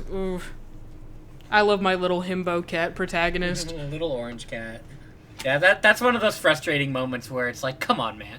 Just put it together already. That is the point where I was fed up with that, like, plot point of them being herd kids. I was like, okay, we get it. We figured it out. You can stop hiding it from us. You can give it's it away exacerbated by how often they describe Bluestar as being like such a unique cat, like a unique Oh, color, yeah. such like a unique presence. She's so beautiful, and She's like- Mistyfoot looks exactly like her. now. Crazy. How strange. Yeah. How curious. I also don't think that cat patterning is like such a dominant trait decided thing. Like I've had lots of like family cats who have given birth to litters over the years, like my grandma has, where it's like this litter of 6 cats has 2 orange cats, like 2 tabbies, a black cat, and like a gray cat. Cats from the same litter can look drastically different. Some of them may look like their mother, some may look like their father, and some may look like a mix of either or neither. Yes. Because who cares? Yeah, who cares? God doesn't care. No, the genetics of cats does not care. God Yeah. doesn't care, so why should I? I think my favorite thing is seeing like a calico cat have like a white cat, a brown cat, and an orange cat. Like That's they just split up hilarious, into yeah. their 3 colors. It's like a mitosis thing. Yeah. Pretty much almost instantly after ThunderClan gets back, they are attacked. Shadow Clan and Wind Clan are there to get rid of Broken Tail. Yeah, Yeah. they are not happy. They're severely outnumbered. I'm plagiarizing Toasty's notes a little bit. I'm just saying exactly what's written here. Severely outnumbered, but River Clan shows up and helps them succeed. I've changed the words, which means it's not stolen. You're like every classmate I've ever had. I'm like every YouTuber. I can't wait for our apology video. Yeah. Guys, I'm sorry. I don't have to apologize for shit. I can't wait for Neither do Jaron's I. apology You gave video. me these. You gave me these notes. I'm like, honestly, I feel like this battle was not super eventful. Like, there's just another one so shortly after that is Yeah. There's a bigger lot of that battles. I kinda, Yeah, it's there's not- so many battles. This isn't the most interesting battle, which is weird because it's like all of the clans are involved, and that was the climax of the last book. Yeah, it's short. Nothing happens. This Broken is, Star this is is Warrior's fine. power creep. Nobody dies. Like, The like- only note I have after it is that Brackenpaw was finally named a warrior and is now Brackenfur. yes, it is. They're It Brackenfur is now. his quick thinking and skills that let him know that River Clan and that Wind Clan and Shadow Clan were both scented on the way to camp, and warn everybody in time. Mm-hmm. And again, it's like Fireheart, like, vying for them to become a warrior. He's always looking out for everyone else. I mean, Brackenpaw is basically just Fireheart's apprentice at this point. Let's be real. Oh, Which is like- absolutely. The Great Stripe is such a great character, but he is also terrible. He's like so irresponsible. so irresponsible, like and selfish even. Like Brackenpaw's Yeah. supposed to look up to you, and you never take him apprentice training. Jaron said my opinions on Greystripe in the last book were a bit too much, but the man's a bit selfish, alright? He Yeah. is. No, you're absolutely justified thinking that. I do just think it's funny that you're like Greystripe's #1 hater. I don't hate him. Do I not get me know. wrong. I do not hate him, but I will not say he can be immediately forgiven for his actions. Yeah. Like, he has been very self-centered and self-serving and a terrible friend to Fireheart, and yet Fireheart never gives up on him, not for a single minute. Like, I think it's how, like, kind Fireheart is, which is why I cannot forgive Greystripe so easily. No, that's Like, fair. Yeah. But Toasty, it's all about that forbidden love. It's all about that Romeo and Julie Cat. I am the king and lover of romance, but no. I am the king and lover of romance. I am the king of romance. This is my court, and you are my jester. Order. I tried to tell my girlfriend I was the king and lover of romance, and she was like, "Okay." Okay, buddy. Whatever Sure. you All right, say. I don't have a girlfriend. I'm like, I name myself I'm gonna put that on my Valentine. dating profile. King and lover of romance. Warrior Cats fans, I- email me. Sorry, go ahead. Yeah. I very briefly was going to change my first name to Romeo, and I'm not fucking joking. I was gonna sound That's like awesome. I was gonna sound like such a like romance novel protagonist, Romeo Valentine. Are you kidding me? Oh my Like god! that would not bash you over the I head didn't harder. realize you had who already the guy decided on is. Valentine. Yeah, Valentine That's- is my last name. That's who I am. That's fantastic. Which is why I could Valentine. not do that. I couldn't do it to myself. Toasty Because Valentine's you a great sound name. like a character. Like, Yeah. like you have to be like, "Hello, I'm Romeo Valentine." It's like, all right, man. Yeah, and, and I Like- instantly fall in love. What are you talking about? Yeah. I will die for you. Look into my, like, I don't know, chocolate brown eyes or whatever, and however else characters are described in romance novels. Chocolate. Look into your chocolate brown eyes and your strong rippling chest and your and your steel cut jawline and your Long, flowing, but short hair or whatever. yes, Your, or from the, your hair the is so opposite gender. messy but so refined. for the opposite gender, your perky yet bouncing tits. Whoa! That's how they all say. Oh That's what they my all sound like, and it's always like she jaunts. That's- Her jaunty boobs jaunted up the stairs. There is nothing I love more than reading shit read by male writers. It's The way best. they describe women is insane. It's so funny. I can't imagine how the cats would be described in these books if the collection of people who are Aaron Hunter were all men. Oh my god. Uh, Sorry, I've got a fanfic coming.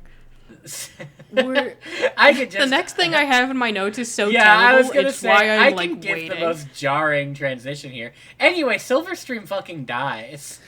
Whoa! Womp, womp, Yeah. womp, womp. I did not see this coming. Even after the I did prophetic not dream, I either. did not understand. I I'm had fucking to put the Fireheart. book down. I had to put the think book that- down and like give myself a second. The prophetic dream is a really good like story camouflage in that way. Of Oh like, my God, yeah.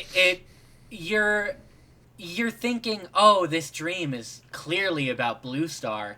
Once you put together that, maybe that's a benefit of like us learning that Mistyfoot and Stonefur are related to Bluestar so much earlier than it's confirmed in the book, is that it sort of acts like a camouflage over this that's about to happen, that if that plot point weren't like so heavily strung along, maybe we would have thought, oh, Fireheart had a dream about a silver cat mourning the loss of her kits, and now Silverstream is pregnant?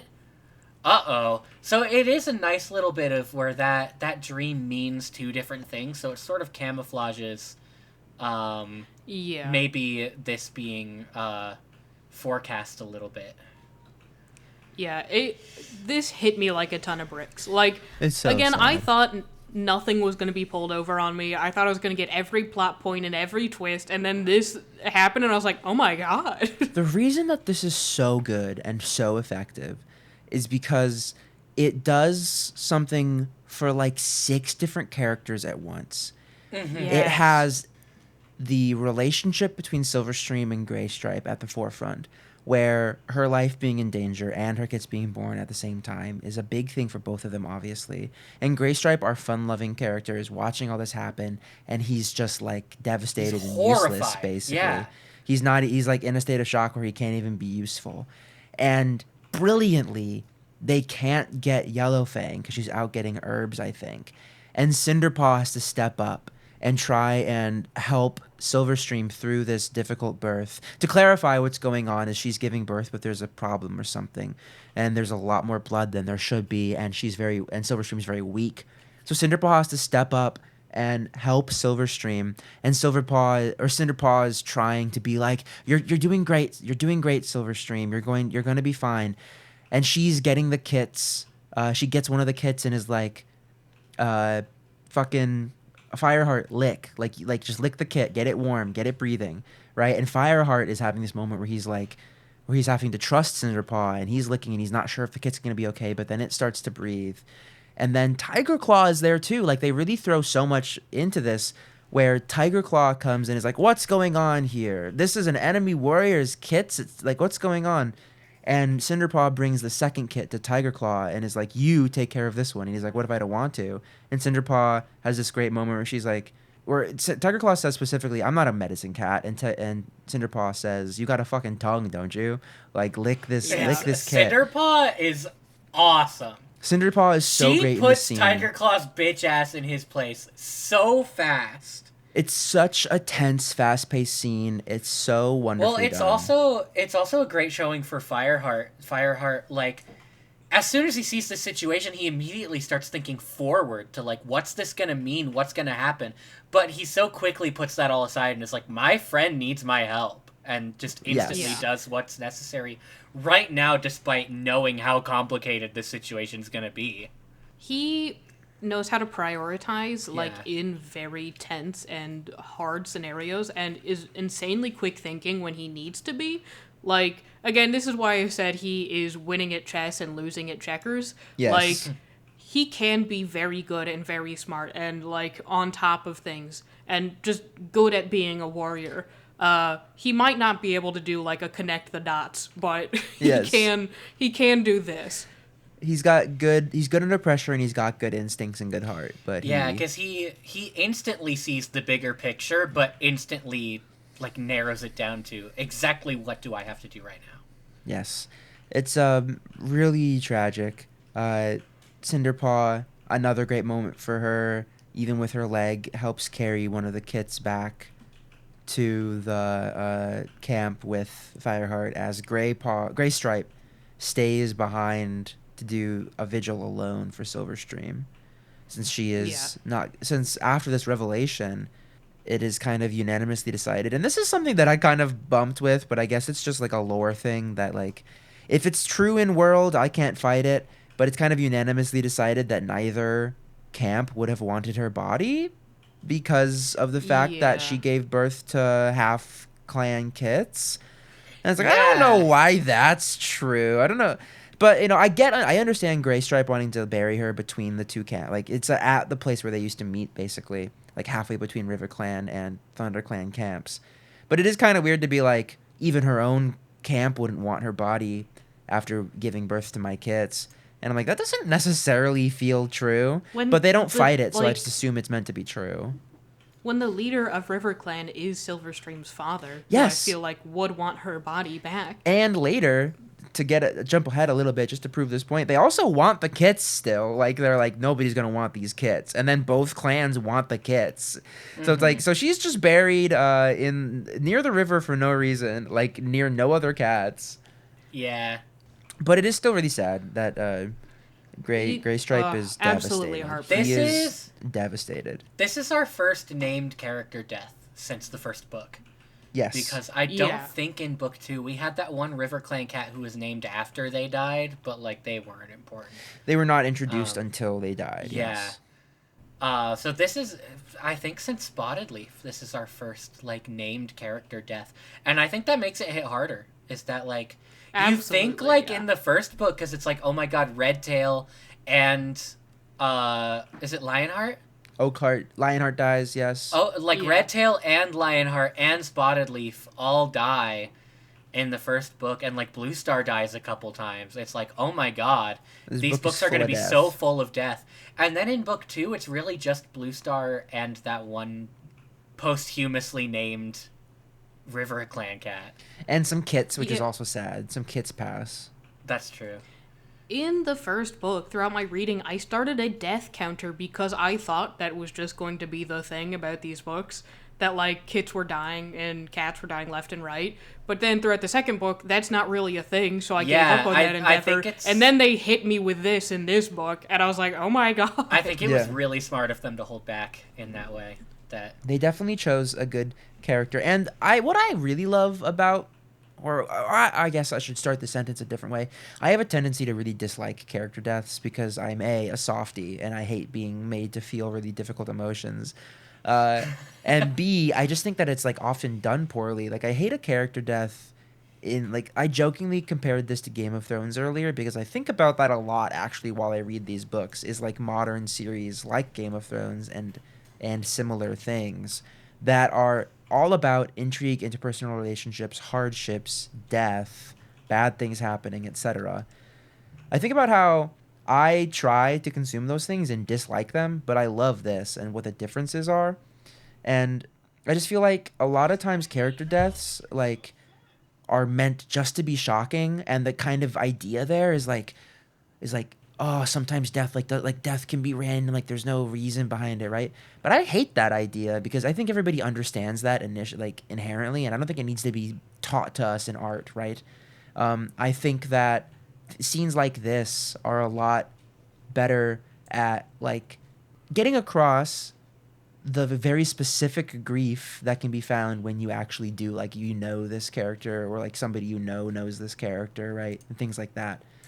I thought it was wonderful how, like, because they waited and they held off, and a character we actually started to really care about is like, and it's done in a way that's not like they were just killed by somebody. Like, it's like a really kind of seen as like a more tragic thing. Like, death in childbirth is like such like a human thing. It's like it's understood to be so sad, I I really feel like liked it's it. because it affects so many characters at once. True. Like, obviously, Gray Stripe is devastated. Fireheart has to deal with this now, and his best friend Tiger Claw sees and is now going to tell the rest of the clan. Cinderpaw now has, like, survivor's guilt and feels terrible that she could not save this cat.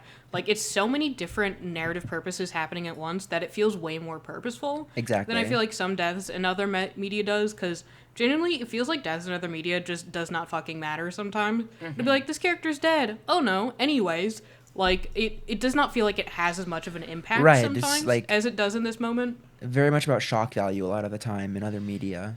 Yeah, that's something that's a criticism of stories. Like, when people criticize a story and be like, the stakes aren't high enough because no characters died, that's always a criticism that I, like, fight against.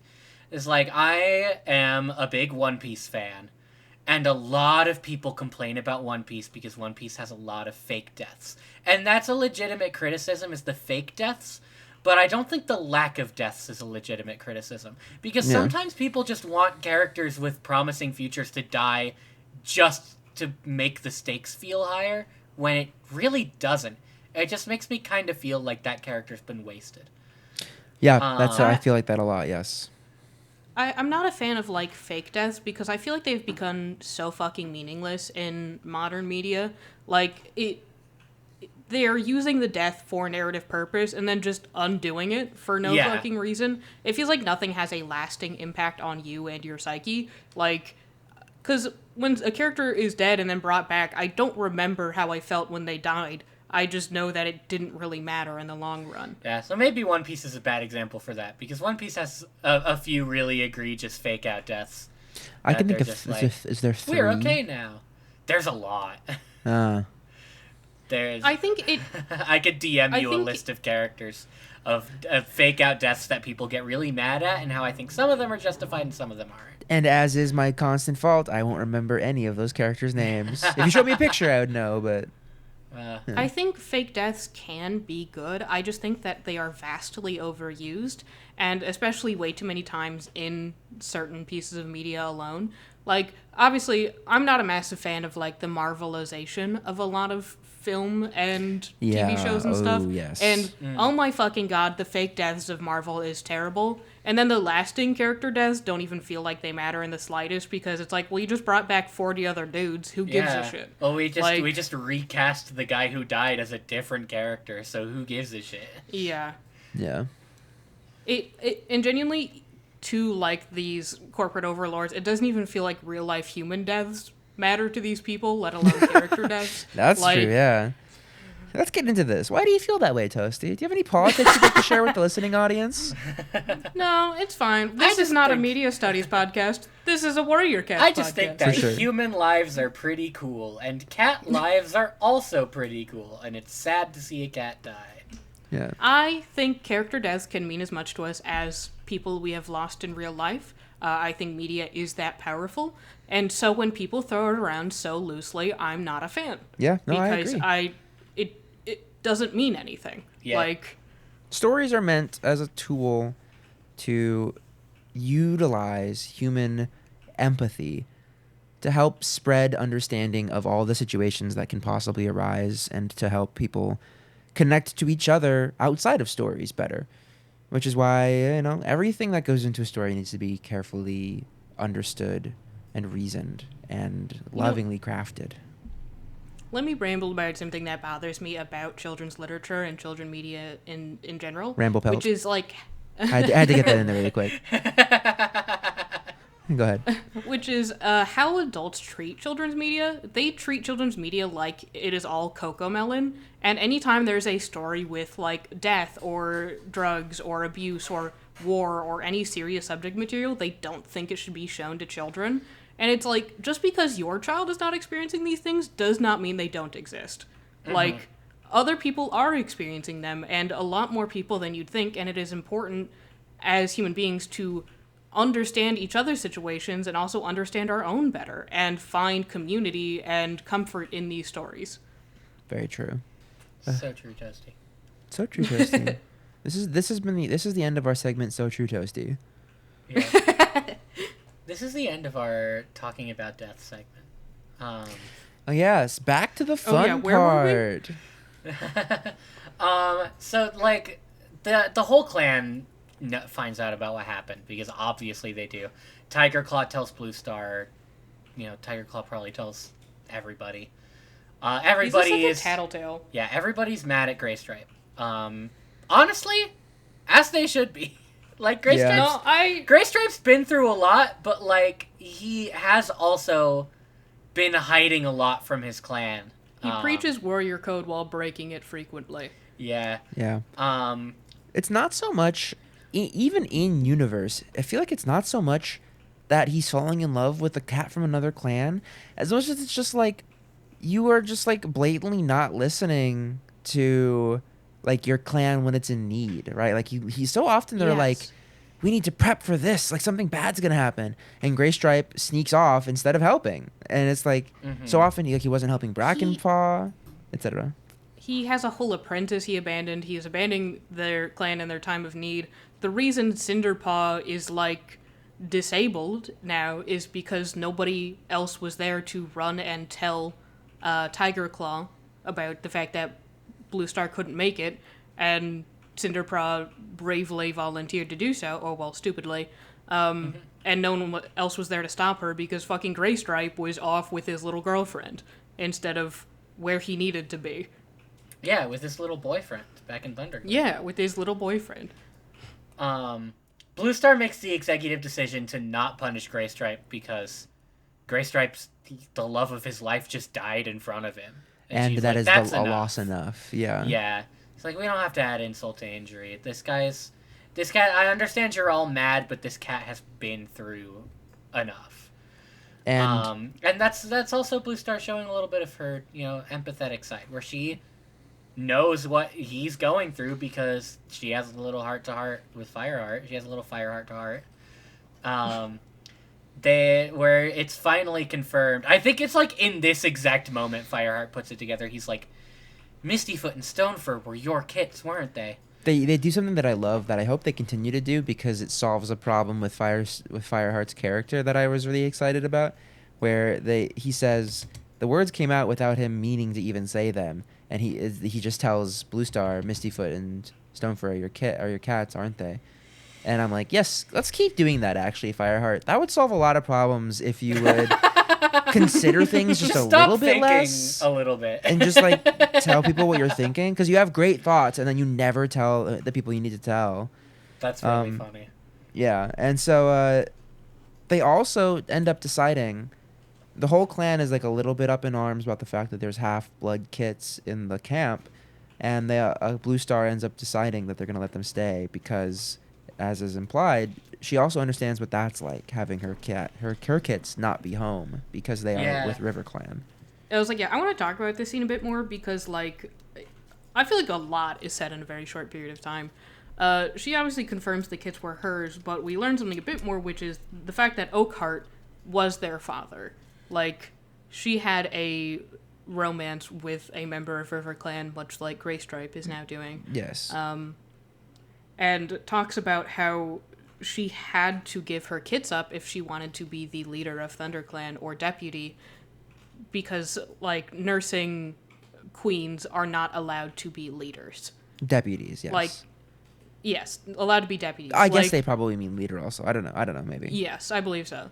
Like, if you decide to be a queen who has kits and serves your clan in that way, you cannot be a deputy any longer, which is interesting. Yeah, I think they imply that it's only while you're pregnant, maybe. Yeah, like you could be nominated after having kids. That's the thing that I wasn't sure about, is if that's like once you've had kids, you can never be leader. I don't think that's true. I think it's because she was nursing still. Yeah, yes, it's just like if you currently have kids, and like the kids can't take care of themselves, then you can't be taking care of your clan.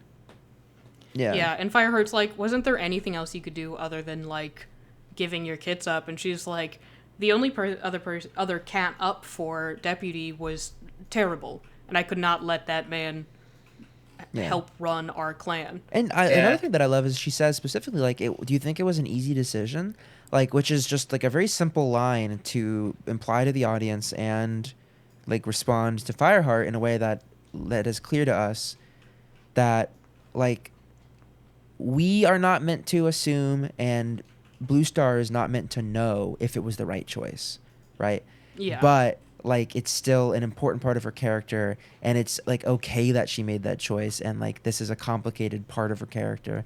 I just really enjoy when there's no like value judgment of right or wrong placed on the choice. But like we are still meant to understand Bluestar as like a very strong character, despite despite the fact that it might have been a mistake she made. She gives her whole backstory about Thistleclaw, the other warrior who was up for deputy, and how she could see that he wasn't fit for it. He was quick to violence. He was really reckless, and if he was made deputy or leader, he would have put the clan in danger. And this instantly raises the question in me, then why did you choose Tiger Claw? Right. I was like, sounds like another cat we know. Because to her, Tiger Claw is level-headed and a good warrior. Yeah. Like, And you I'll have say, to remember how fucking clever Tiger Claw is in these books, with how much he shows to people he hates and how little he shows to Bluestar. Like, he is very That's good at fair. hiding it. But I also feel like there have been many moments in these books where Tiger Claw's instantly like, this is a Shadow Clan cat, we should kill it. And Yeah. Bluestar's like, no, we can't do that. we have to remember that Bluestar lost Redtail and had to pick a new deputy and then lost selected that new Lionheart. deputy. And then not long afterwards lost him. And so, like, she didn't have that many options left. Yeah, that's fair. I don't know if I'd trust, like, Longtail or Darkstripe as deputy. Yeah, Yeah. exactly. It's like, And it's I don't heavily know. implied that White Storm is like the next in line. That's I think that's it's- one of those moments interesting. that I mentioned earlier where I felt like maybe a little bit of an inconsistency with Bluestar, but I do think I forget that Tiger Claw's usually pretty I get what Yeah. you. No, I definitely think you do have a little bit of a point though, because he is very quick-tempered in a lot of situations, even when she's around. But I think that they kind of balance it out, because as far as I remember, she's usually pretty quick to be like, "No, Tiger Claw, like get your head on, like put your head on us, like back on straight." That's I think too it's violent. because those moments are so quick and, like, she can usually steer him in the right direction. Exactly. Yeah, maybe that- she doesn't see it as defining in him as she did in Thistleclaw. I want to know how fucked up Yeah. Thistleclaw was. That, like, he just failed that vibe check so hard. Thistleclaw sounds like a Shadowclad name, if I'm being honest. This is a moment where my brain is spinning, like, a million different, like, ideas or what it could have been, because, like, I wonder if, like, because obviously we probably don't have this backstory in the slightest. Thistleclaw showed more of how terrible he was to Bluestar, because similar to how Tiger Claw does for Fireheart, and she was more privy to how terrible he True. was as a cat than That's- the rest yeah, of the clan. that's a Makes good sense point. because she wasn't leader yet. I Yes. wonder No if need we'll to find hide. that out in Bluestar Super Edition once we start going to that. She has a super edition? Oh, yeah. Swag. I think she as has hell. one of the first ones, actually. Bluestar's Prophecy, Warrior Super Edition 2. What's the first super The edition? first one is Firestar's Quest. Oh. Spoiler. That is the only spoiler I already knew about the series, so no worries. I'll be honest, I don't think it's hard to tell from the first book that Fireheart is going to be Yeah. Kimberly. Yeah. I'll be honest, that is Listen, one of the he's obvious got fucking things he's in got the the world. whole chosen thing going on. It's pretty easy Listen, to tell. we could cut this out, but, like, if you do not pick up on that while reading, then, like, I don't know what to tell you. If you don't This pick up on children's that, literature might be a little too challenging for you. yeah, if you don't pick up on that while reading, this is above your reading level, actually. So maybe pay more attention in second grade, and once you hit If you do fourth not grade, you pick can up start on reading that, it. baby girl, you are also losing checkers. Like, When was this book published? 2004, 2003. 1875. Wow, they had a lot of stuff. Oh my god. Because I remember the first one came out in 400. 2003. Did you say 400? 400. The ancient texts. And They Jesus tell us Cat. of the cats of old. Yeah. Anybody want to feel old? This book is as old as me. Yeah, I Yikes. feel old because I'm older than you. So the book is a little bit less old than me. I was talking to someone today, and she said that she was born in 2004. So, this is not the oldest I felt Ugh. today. That year just doesn't sound great. Like I would hate to be born in 2004. if you're listening to this podcast because you're one of my friends that I've told about it, if you're listening to this episode, know that I'm shouting you out. If you're listening to this episode and you were Being so born in much older than me. 2004, it was Yeah. a different person born in 2004. Yeah, Don't it worry wasn't about you. it. If it was you, you know who you are. Why are we sounding like oddly specific T-shirts on Facebook? If you were born in March of 2005 and are a Pisces, And you've got anger issues and a little bit of a foul mouth. But you like a good a cup of bad whiskey at attitude. the end of a long day.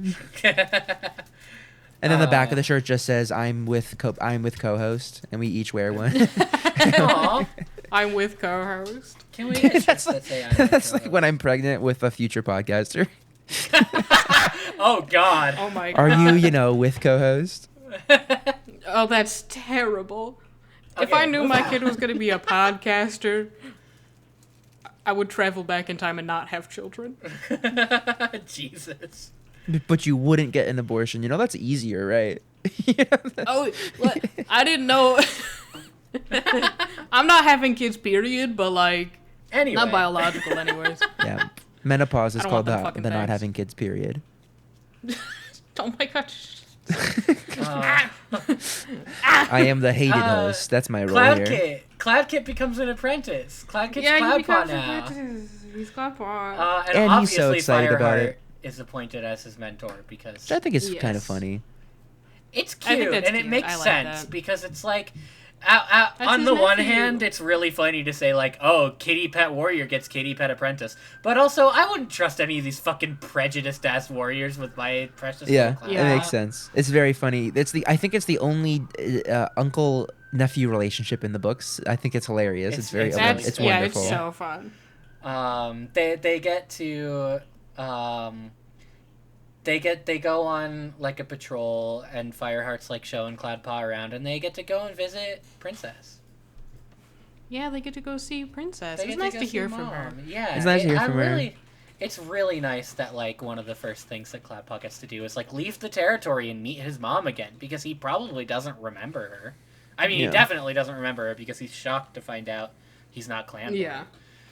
It's a really cute scene. I really like that. After Yeah, it's after nice. how fucking stressful the Silverstream birth is, it's like we get a nice little like reunion between Mother and Kit. That's like yeah, remind you that there are nice things in life. And it's adorable how excited she is for them. I think she literally says, "I'm so proud of you both." Yeah, Yeah. it's very and sweet. and I also love one of my favorite lines, very toasty pilled, where she's like, some days I wish I could join you out there, but not really. I don't want to learn to fight or leave my home. It's just like, The political intrigue sounds cool, but like, Then I remember how warm and soft my bed is and how full my belly is all the time. yeah, she's always saying, "You two look you two look thin. Should I grab Are you you some getting of my enough to food?" eat? Are you getting enough to eat? And Fireheart's always like, no one in the clan's getting enough to eat. And she's like, that's harrowing. Anyway. She's like, "Anyway, I gave you my son. How's he?" Oh, he's great. she's like, He's just like, I'm a facing long-haired prejudice cat. right now. Yeah, I'm not going somewhere without a groomer. Fuck that. you'd be warmer in Leaf Bear though. That's true. I don't remember if this is on the same patrol or if this is a future patrol, but they catch wind of these rogue cats, and then eventually they see Tiger Claw with them, and it's instantly like, oh fuck, it's happening. It's Yeah. about to go down. It's Yeah. finally happening. It's It's just like- the Tiger Claw trader plotline goes into full force at the end of this book, and it's so nice because I don't know if I could keep up with it for another whole book. I'm glad that it happened, but I really didn't expect it because I think that it's the tendency of like this level of like of this like age group of literature to like have one big overarching thing, not multiple, right? Yeah. And so even though we'll get into it, even though this isn't necessarily the very end of Tiger Claw's storyline, like the fact that it's half resolved here still surprised me. I thought Yeah, it would be it's like finally the a book 6 major thing. turning point with Tiger Claw. Yeah, Where it feels a like a huge good battle- half point. Yeah, a huge battle. Yeah, this definitely feels like the third in a trilogy to me. Yes, Like books 1 through 3 Yes. being a more self-contained trilogy where like we have the Grey Stripe and River Clan thing that gets wrapped up for the most part in this book. It reaches a resolution to move forward into new territory. Same thing with Tiger Claw. The big battle ensues. Tiger Claw attacks Bluestar and is like, I'll kill you as many times as I have to until you're dead for good. He doesn't know Bluestar's on her last life, but Fireheart does. Fireheart jumps in. They subdue him. It's a really awesome scene. Like, It's very good. it's an awesome fight in Bluestar's den. Yes. I feel like I can't do it justice, like, talking about it. Like, Yeah. kind of just Yeah. breeze right past it, but... Seeing like Tiger Claw conspiring with the rogue cats like before they enter the camp is like when you hear the first few notes of Bosch music while playing video So games, true. and you're like, oh shit. And yeah, he leads them into an attack in the camp, and obviously it just immediately breaks out. Like Yes. Broken Tail immediately like, starts chaos. like fighting, and scrabbling with whoever. Yeah, and it's bad. This is the first like time in a long time that I felt like this might be bad. This might be a point where lots of cats in the story die, because a lot of warriors are out on patrols and stuff. Tiger Claw has perfectly set this up so that almost everybody is gone. The only people there who are really actually fighters are Firestar and Graystripe. And then some queens who are like recently kidded, so like they're capable, but they're not, at their They're full. not in full form. Yeah. Yes, but luckily, Brackenpelt is Brackenfur. Brackenfur's here, as well as Cinderpaw and Yellowfang, so they're helping out, of course, as they always do. So we got our like core cast of characters.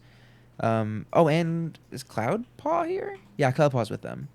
Yeah, Cloudpaw So there's, comes like- back. I think. Cloudpaw goes off to get people. Yes. Yeah, they send Cloudpaw away.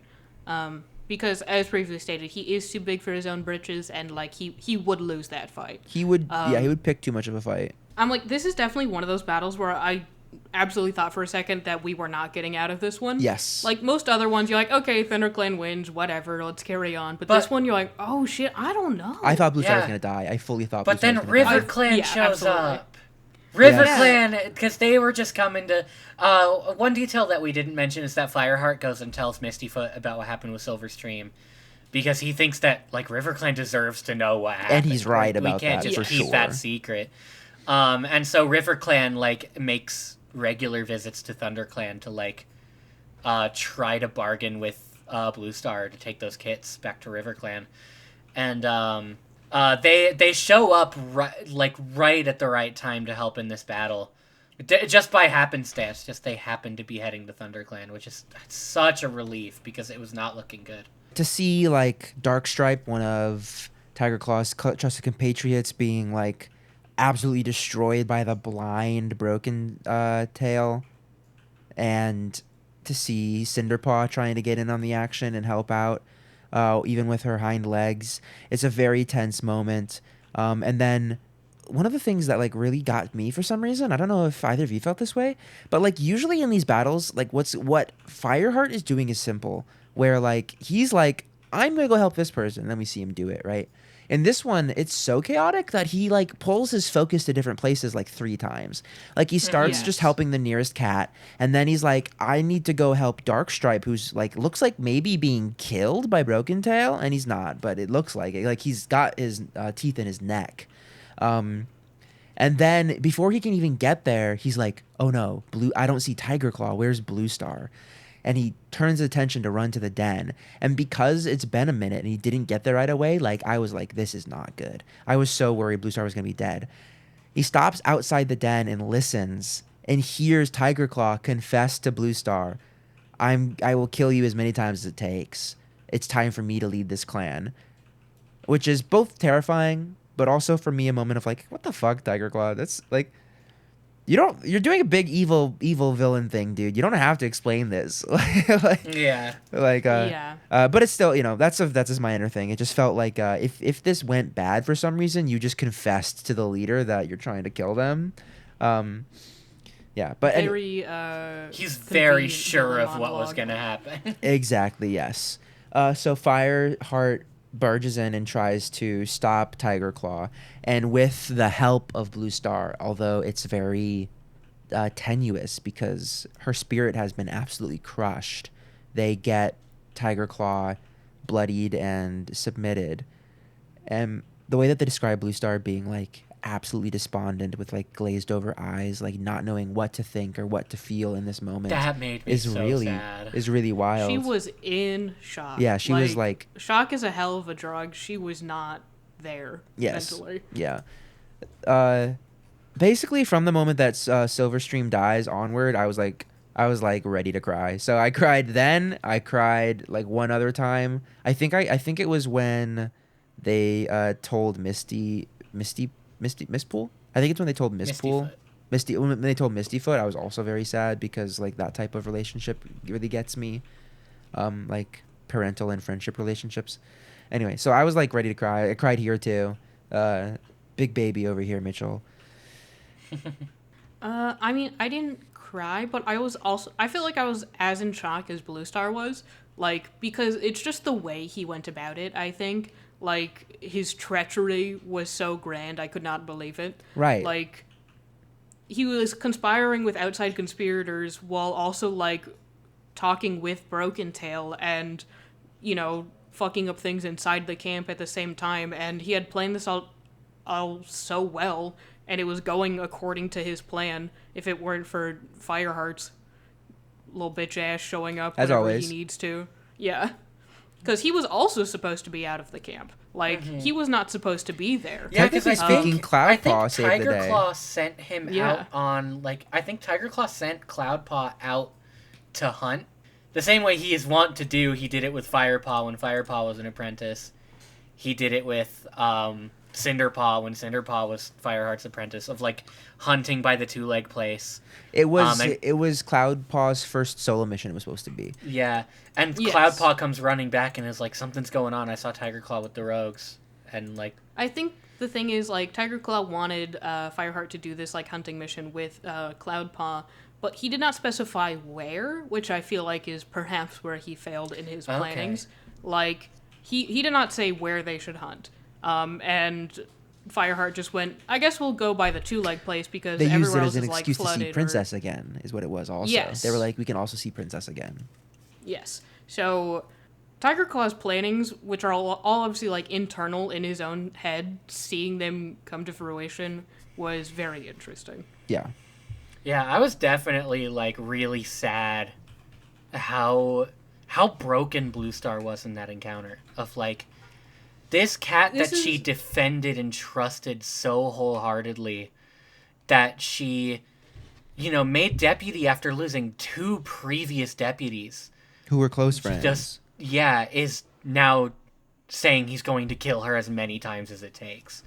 Is that... This is the moment where I'm like, Bluestar cannot take this anymore. Yeah. Like, she is so tired Yes. and has been through so much loss and grief and has spent most of her life taking care of this clan, who now, one person who she fostered and took care of and trusted in, is trying to kill her as many times as it takes.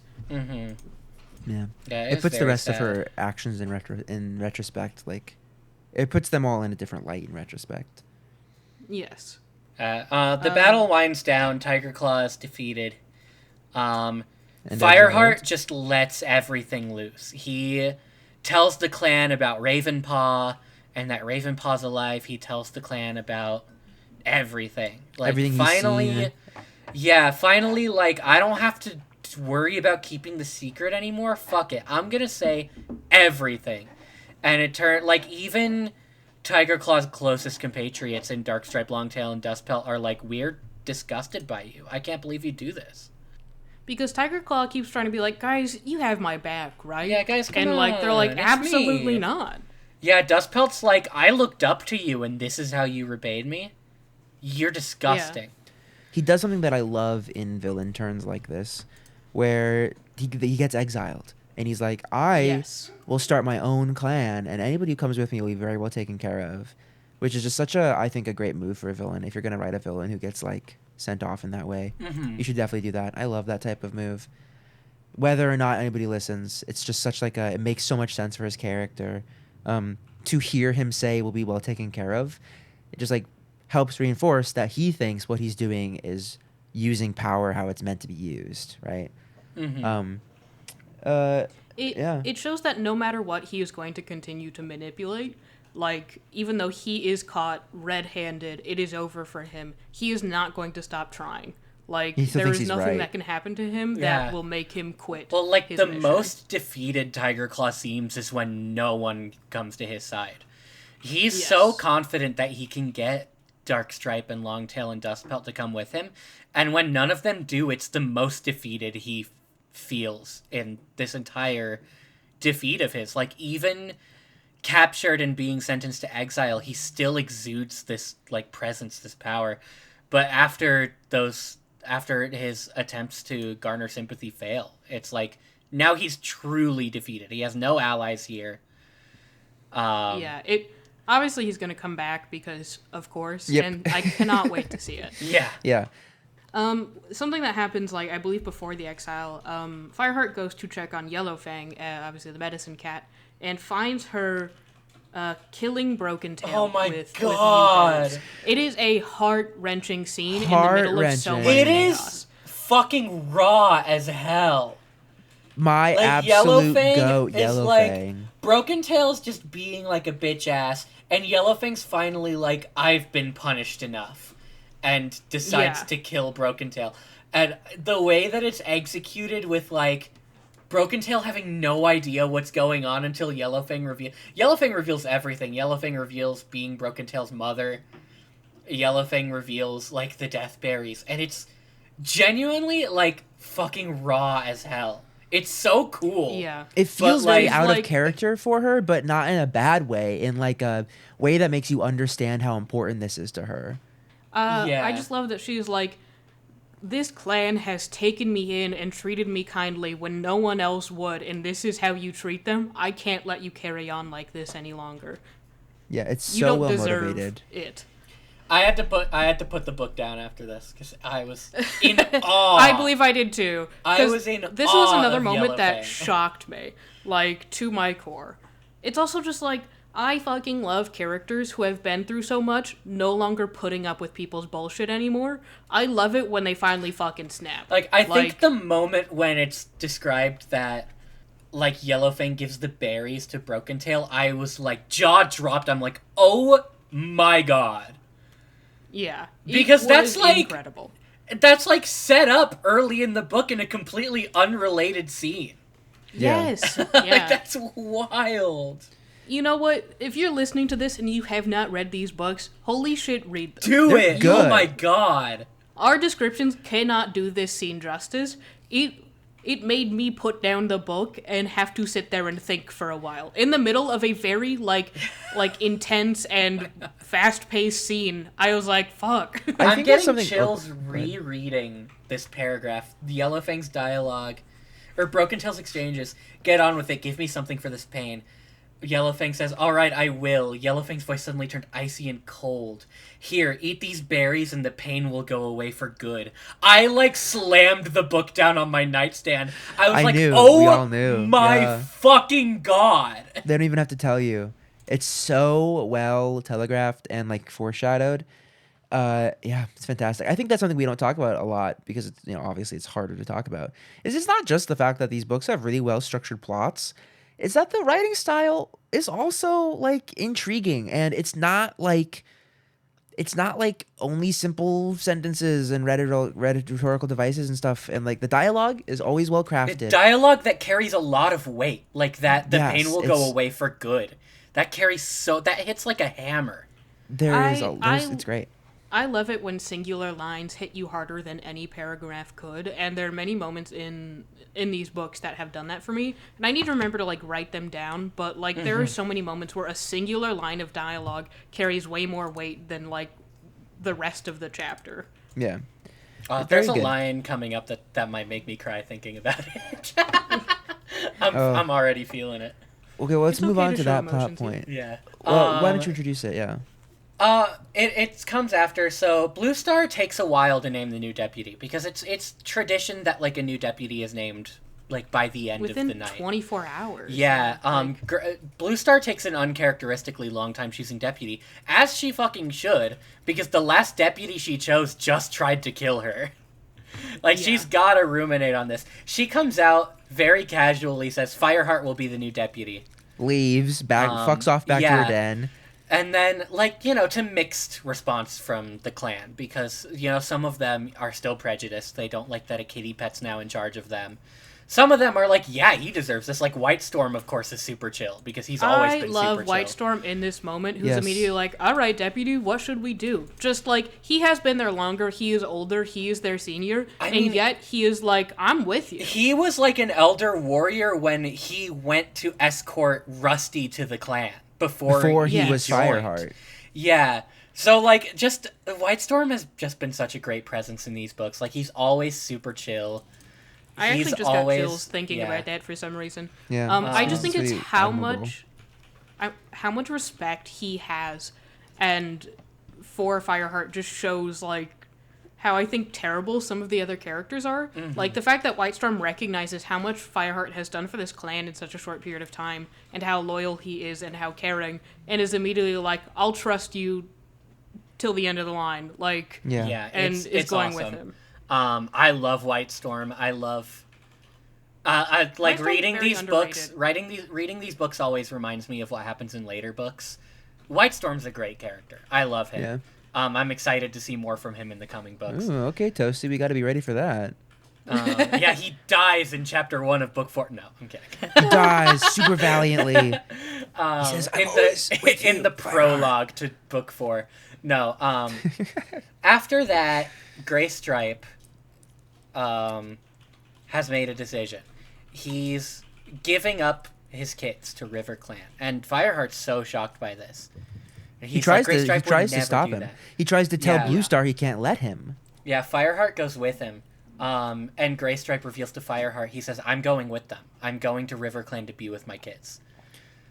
It's such Yes, a heartbreaking it is scene. heartbreaking. I I'm getting recorded this part chills. of the audiobook to send to a couple of friends because there's an exchange of dialogue that, like, is so heart-wrenching. Oh, yes. When Fireheart's, like, begging Gray Stripe to stay, Gray Stripe says, "What about me? I want you there. I trust you with my life and I'd never betray you." Gray Stripe responds, "I know. No cat ever had such a friend as you. I'd give my life for you. You know that." Yeah, I was it's like, really wonderful. "Ah!" I love the part where let's shout out McLeod Andrews on the Audible my audiobooks God. again, guys. You gotta get on those things. He's great. He's gonna be missed so much because Yes. I believe the last book of the current series is coming out. And not only is it the last book that he's doing the audiobook for, it's also the last book that Kate Carey is writing for. Yes. So two massive shout outs to Kate Carey and McLeod Andrews for Yes. making this experience so wonderful for us so far, and I'm sure they're going to continue making this experience so wonderful. And all the other authors, of course. Kate Yeah. Carey's just I think she's the main. You know more about this, Mitchell. Is now the main one? Yes. I think there was a point in time. I think she where was the had main written author most on of the them. first book. First book, for yes. Yeah, and I love the part where Fireheart's questioning whether he's making the right choice, and Gray Stripe says something along the lines of like, "I'm being torn in two. Like I don't know what you want from me. Like I have to be with my kids, and my kids have to be there. They're all that I have left of Silverstream. I just really enjoy when children's media like emphasizes the idea that sometimes you have to make hard choices, and it's impossible to know what the right choice Yeah. is. It's also great when they're like, there really is no right choice, but there may be a better choice for you, despite how much it may also hurt you at the same Exactly. time. It's just such a. I also did not see it coming. I was No, I did not shocked. at all. Yeah. I was like contemplating for like the whole next day.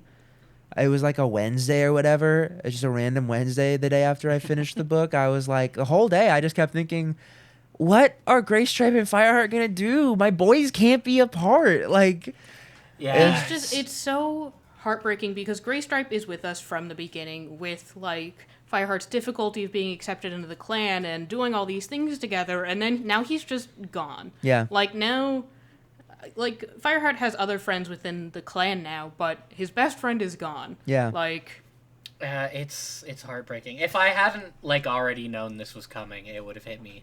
It still hits me so hard because of how good the dialogue is, but and how they're such good characters. Their relationship Yeah. is so well developed.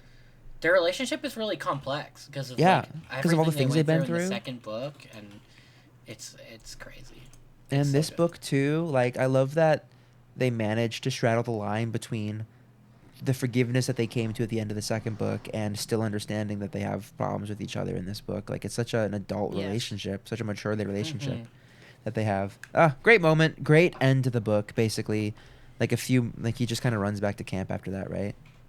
yeah, he's like, now it's time to start my new life as the ThunderClan deputy, and that's kind of it. Yeah, Yeah. time It's to a clean very up after Tiger bittersweet Claw. ending. Yeah. Bittersweet ending. Lots to consider going into the next book. Overall, they just keep getting better and better, and that's Yeah, kind of what happens when you read long I- series and you get attached to characters. But still, I cannot recommend enough, all of you listening. Please pick up these books. They're so good. if you're like me, you can get them for $3 like- from Goodwill. Yeah. I got the box set off eBay for like $15. Yeah, I am now slowly buying the rest of the series $3 at a time off of eBay. Free shipping for most secondhand booksellers, by the way, if anyone cares. Like, Beautiful. you can't get. I'm now looking out for them whenever I go to Goodwill and I'm thrift shopping, and I found like books like 3 and like 5 of a different part of the series, and I got them, but like now I'm gonna have to get 4 at some point. Like, Yeah, we'll need them eventually. Exactly. You Picking just up pick 'em up when like you see 'em. manga volumes from a library. Where you're like, Yeah. I guess I'll grab Yeah. volumes 1 through 5 and also volume 12. Yeah. oh my god, so real. I think that if I remember correctly, I think that the reason that we started this is because I bought the book series, I bought the 6 books of series 1 in the box from Goodwill, a beat up old copy, and Jaron saw it on my shelf when visiting me once and was like, "Oh my gosh, did you read these?" And I was like, "No, I've never read them, or I've never read all of them, but like I wanted to get back into it. I thought it'd be fun." And Jaron was like, "We should read them and do a podcast." And I was like, "Let's fucking do it."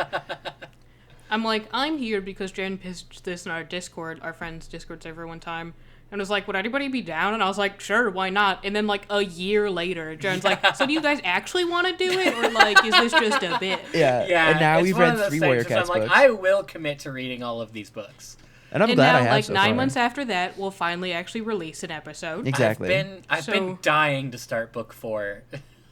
Oh my god, yeah. That's can't how we end believe every that- episode. Is like I I'm can't dying to believe start the next. We're book. halfway through the first series. I'm like, I've only got It's 3 great. books left on my shelf. I'm not throwing them away. I'm putting them back. But you know what I mean. I've only got 3 books left on my shelf until I put them in the shredder. I'm now also coming to terms with the fact that I'm going to have like a bookshelf worth of Warriors Cats books, Yeah. and that's just my life. Yeah, Yeah, there's I'm gonna have 42 to- of them that I have to collect. I'm gonna have to clear like room off my. I'm moving soon, so I'm gonna have to. They are like, now like growing past my classic Yeah, I'm gonna have to literature get and, like, my own like dedicated Warriors shelf. That's just all my Warriors box sets and super editions. Oh man. Okay, well. Any final thoughts about this journey Uh, we've been on? Holy shit, what a good book. Yeah. Holy shit. I'm just so glad we're doing this because now I get an excuse to read a really good book series. And And hang out with my friends. And it's a little bit easier to explain to other adults why. Not that Yeah, I it's need to, but it's funny enough to be like, yeah, I'm reading the Warriors books just on a surface level. nobody's Like gonna all my question it. friends love that I'm like walking around at school, like sitting in the voice booths outside the choir room reading Warriors. Exactly. And then they're gonna like, I'm gonna make them all listen to this podcast, and they're gonna be like, "Holy shit, this has had a deep level on. This has had a deep emotional Yeah. effect on you." Yeah, I've met multiple people who have seen me with the books and been like, "You also like Warrior Cats?" And I'm like, "I'm starting to," and we start talking about it. Like, That's awesome. It definitely feels wild being a 21-year-old getting into Warrior Cats as like a thing. exactly. Yeah. yeah. Because like any of my other things I enjoy that are considered childish are things I was into as a child, so it has more of like an excuse. But it's like, no, I'm just an adult getting into Warrior Cats. And honestly, I'm a big advocate for reading children's literature and enjoying it as well. So, fine by me. Yeah. Mm-hmm. Yeah. Oh, this was a good one. Okay. What a great time. I'm so excited to start book 4. I really hope that we find an audience with this, like an audience of Oh, Warriors same. fans, because I want to like interact with the community and know more people's thoughts about I want to know how the the community's series. doing, and just generally that.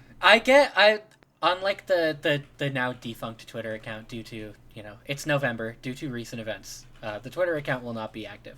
But I did see a lot of like fandom posts from Warriors fans.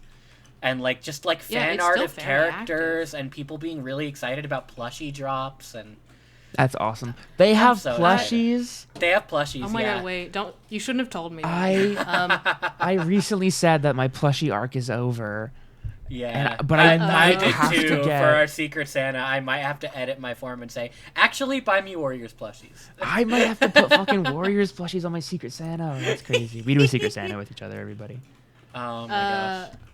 I'm like, I've talked about it on stream, and I've already had a regular to my stream say they're going to watch this anyway, or listen to this anyways, despite the fact that they have never read Warrior Cats. And I'm like, you can just listen to the B-sides if you want. They're like, no, I'll listen to the main episodes too. Convinces them to read the books.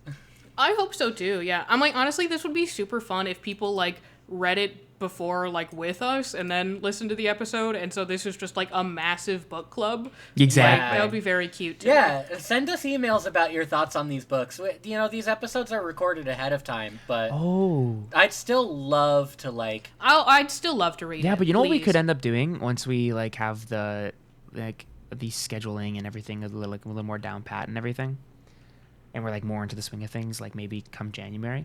It would be so fun to be like, if you've read all the books, or if you want to be ahead, send us your thoughts about, like, the 5th book in the series. Yeah, and we'll, like, pick posting one or on two social out media. to talk about. Yeah. Or like that tweet would be at, really cool, actually. Blue Sky tweet at us, yeah, so that we can great. talk about Yeah, our skeet thoughts at us. and yours. Still, Skeet we're at me. not saying skeet. It's not. Skeet at me!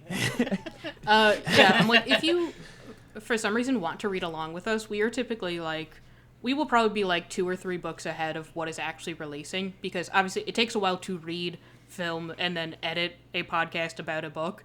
And so you can either get ahead with us or, like, wait the month before the new book will drop to read it.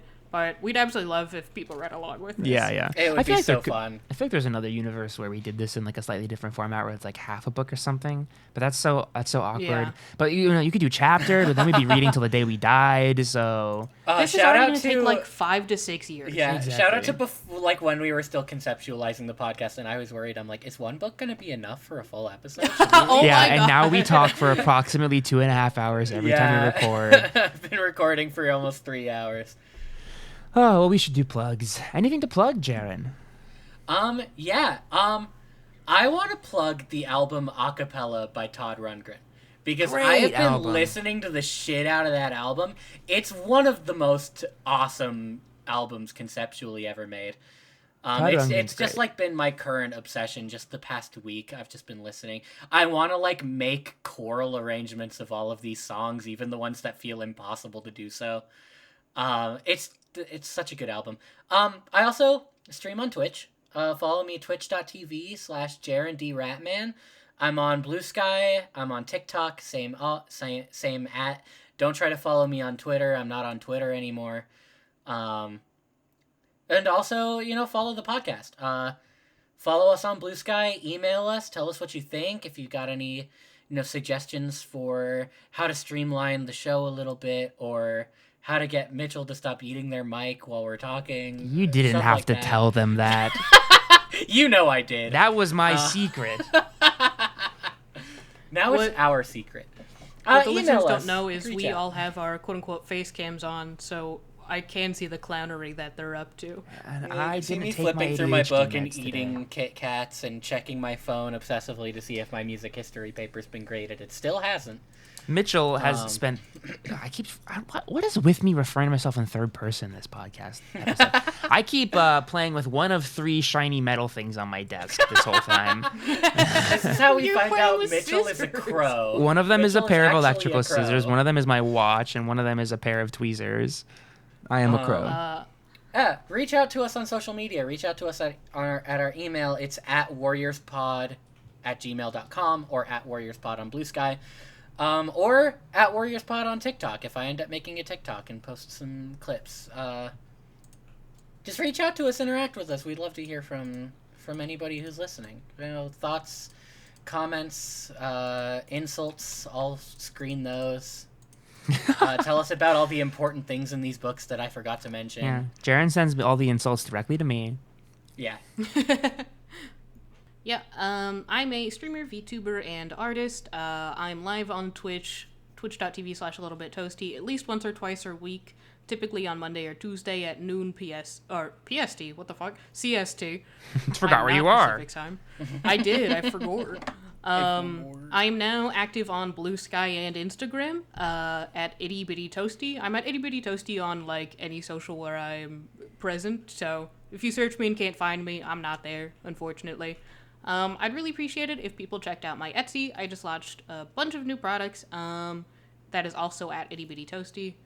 And I don't think I have anything else. You know what? I'll also plug check in on a friend.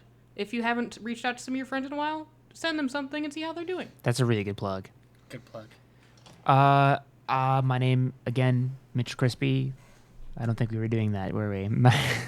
I'm very tired. I've been. And what are your pronouns? My name is Mitchell Crispi. They them. If you live in LA and you work in the film industry and you need a key grip or gaffer, those are the things that I like to do. Hit me up. Just email the Warriors podcast pod. Just solicit me for work. Email us with job offers, relationship applications, whatever. Nothing else for now, but I'll have something new for you next time. If you'd like to meet me and be my friend, I'd go to the back alley of any Wendy's, and I'll probably be waiting for you. That's how we got him on the podcast. Yeah, they had to trap me like a feral cat. Yeah. Meow. If you want to meet me and be my friend, sucks for you, I guess. And who doesn't? All right. And last thing, do not forget to check out our spin-off podcast where we try every different Wendy's in the United States. We are 3/4 of the way there, and the guy who did Super Size Me can suck our asses. All right. They keep Goodbye, telling everybody. me not to dress up like SpongeBob, but I don't know what else I'm supposed to do when I want a Krabby Patty. All right. Bye, everybody. Till next moon, y'all. Until next month. Till next moon.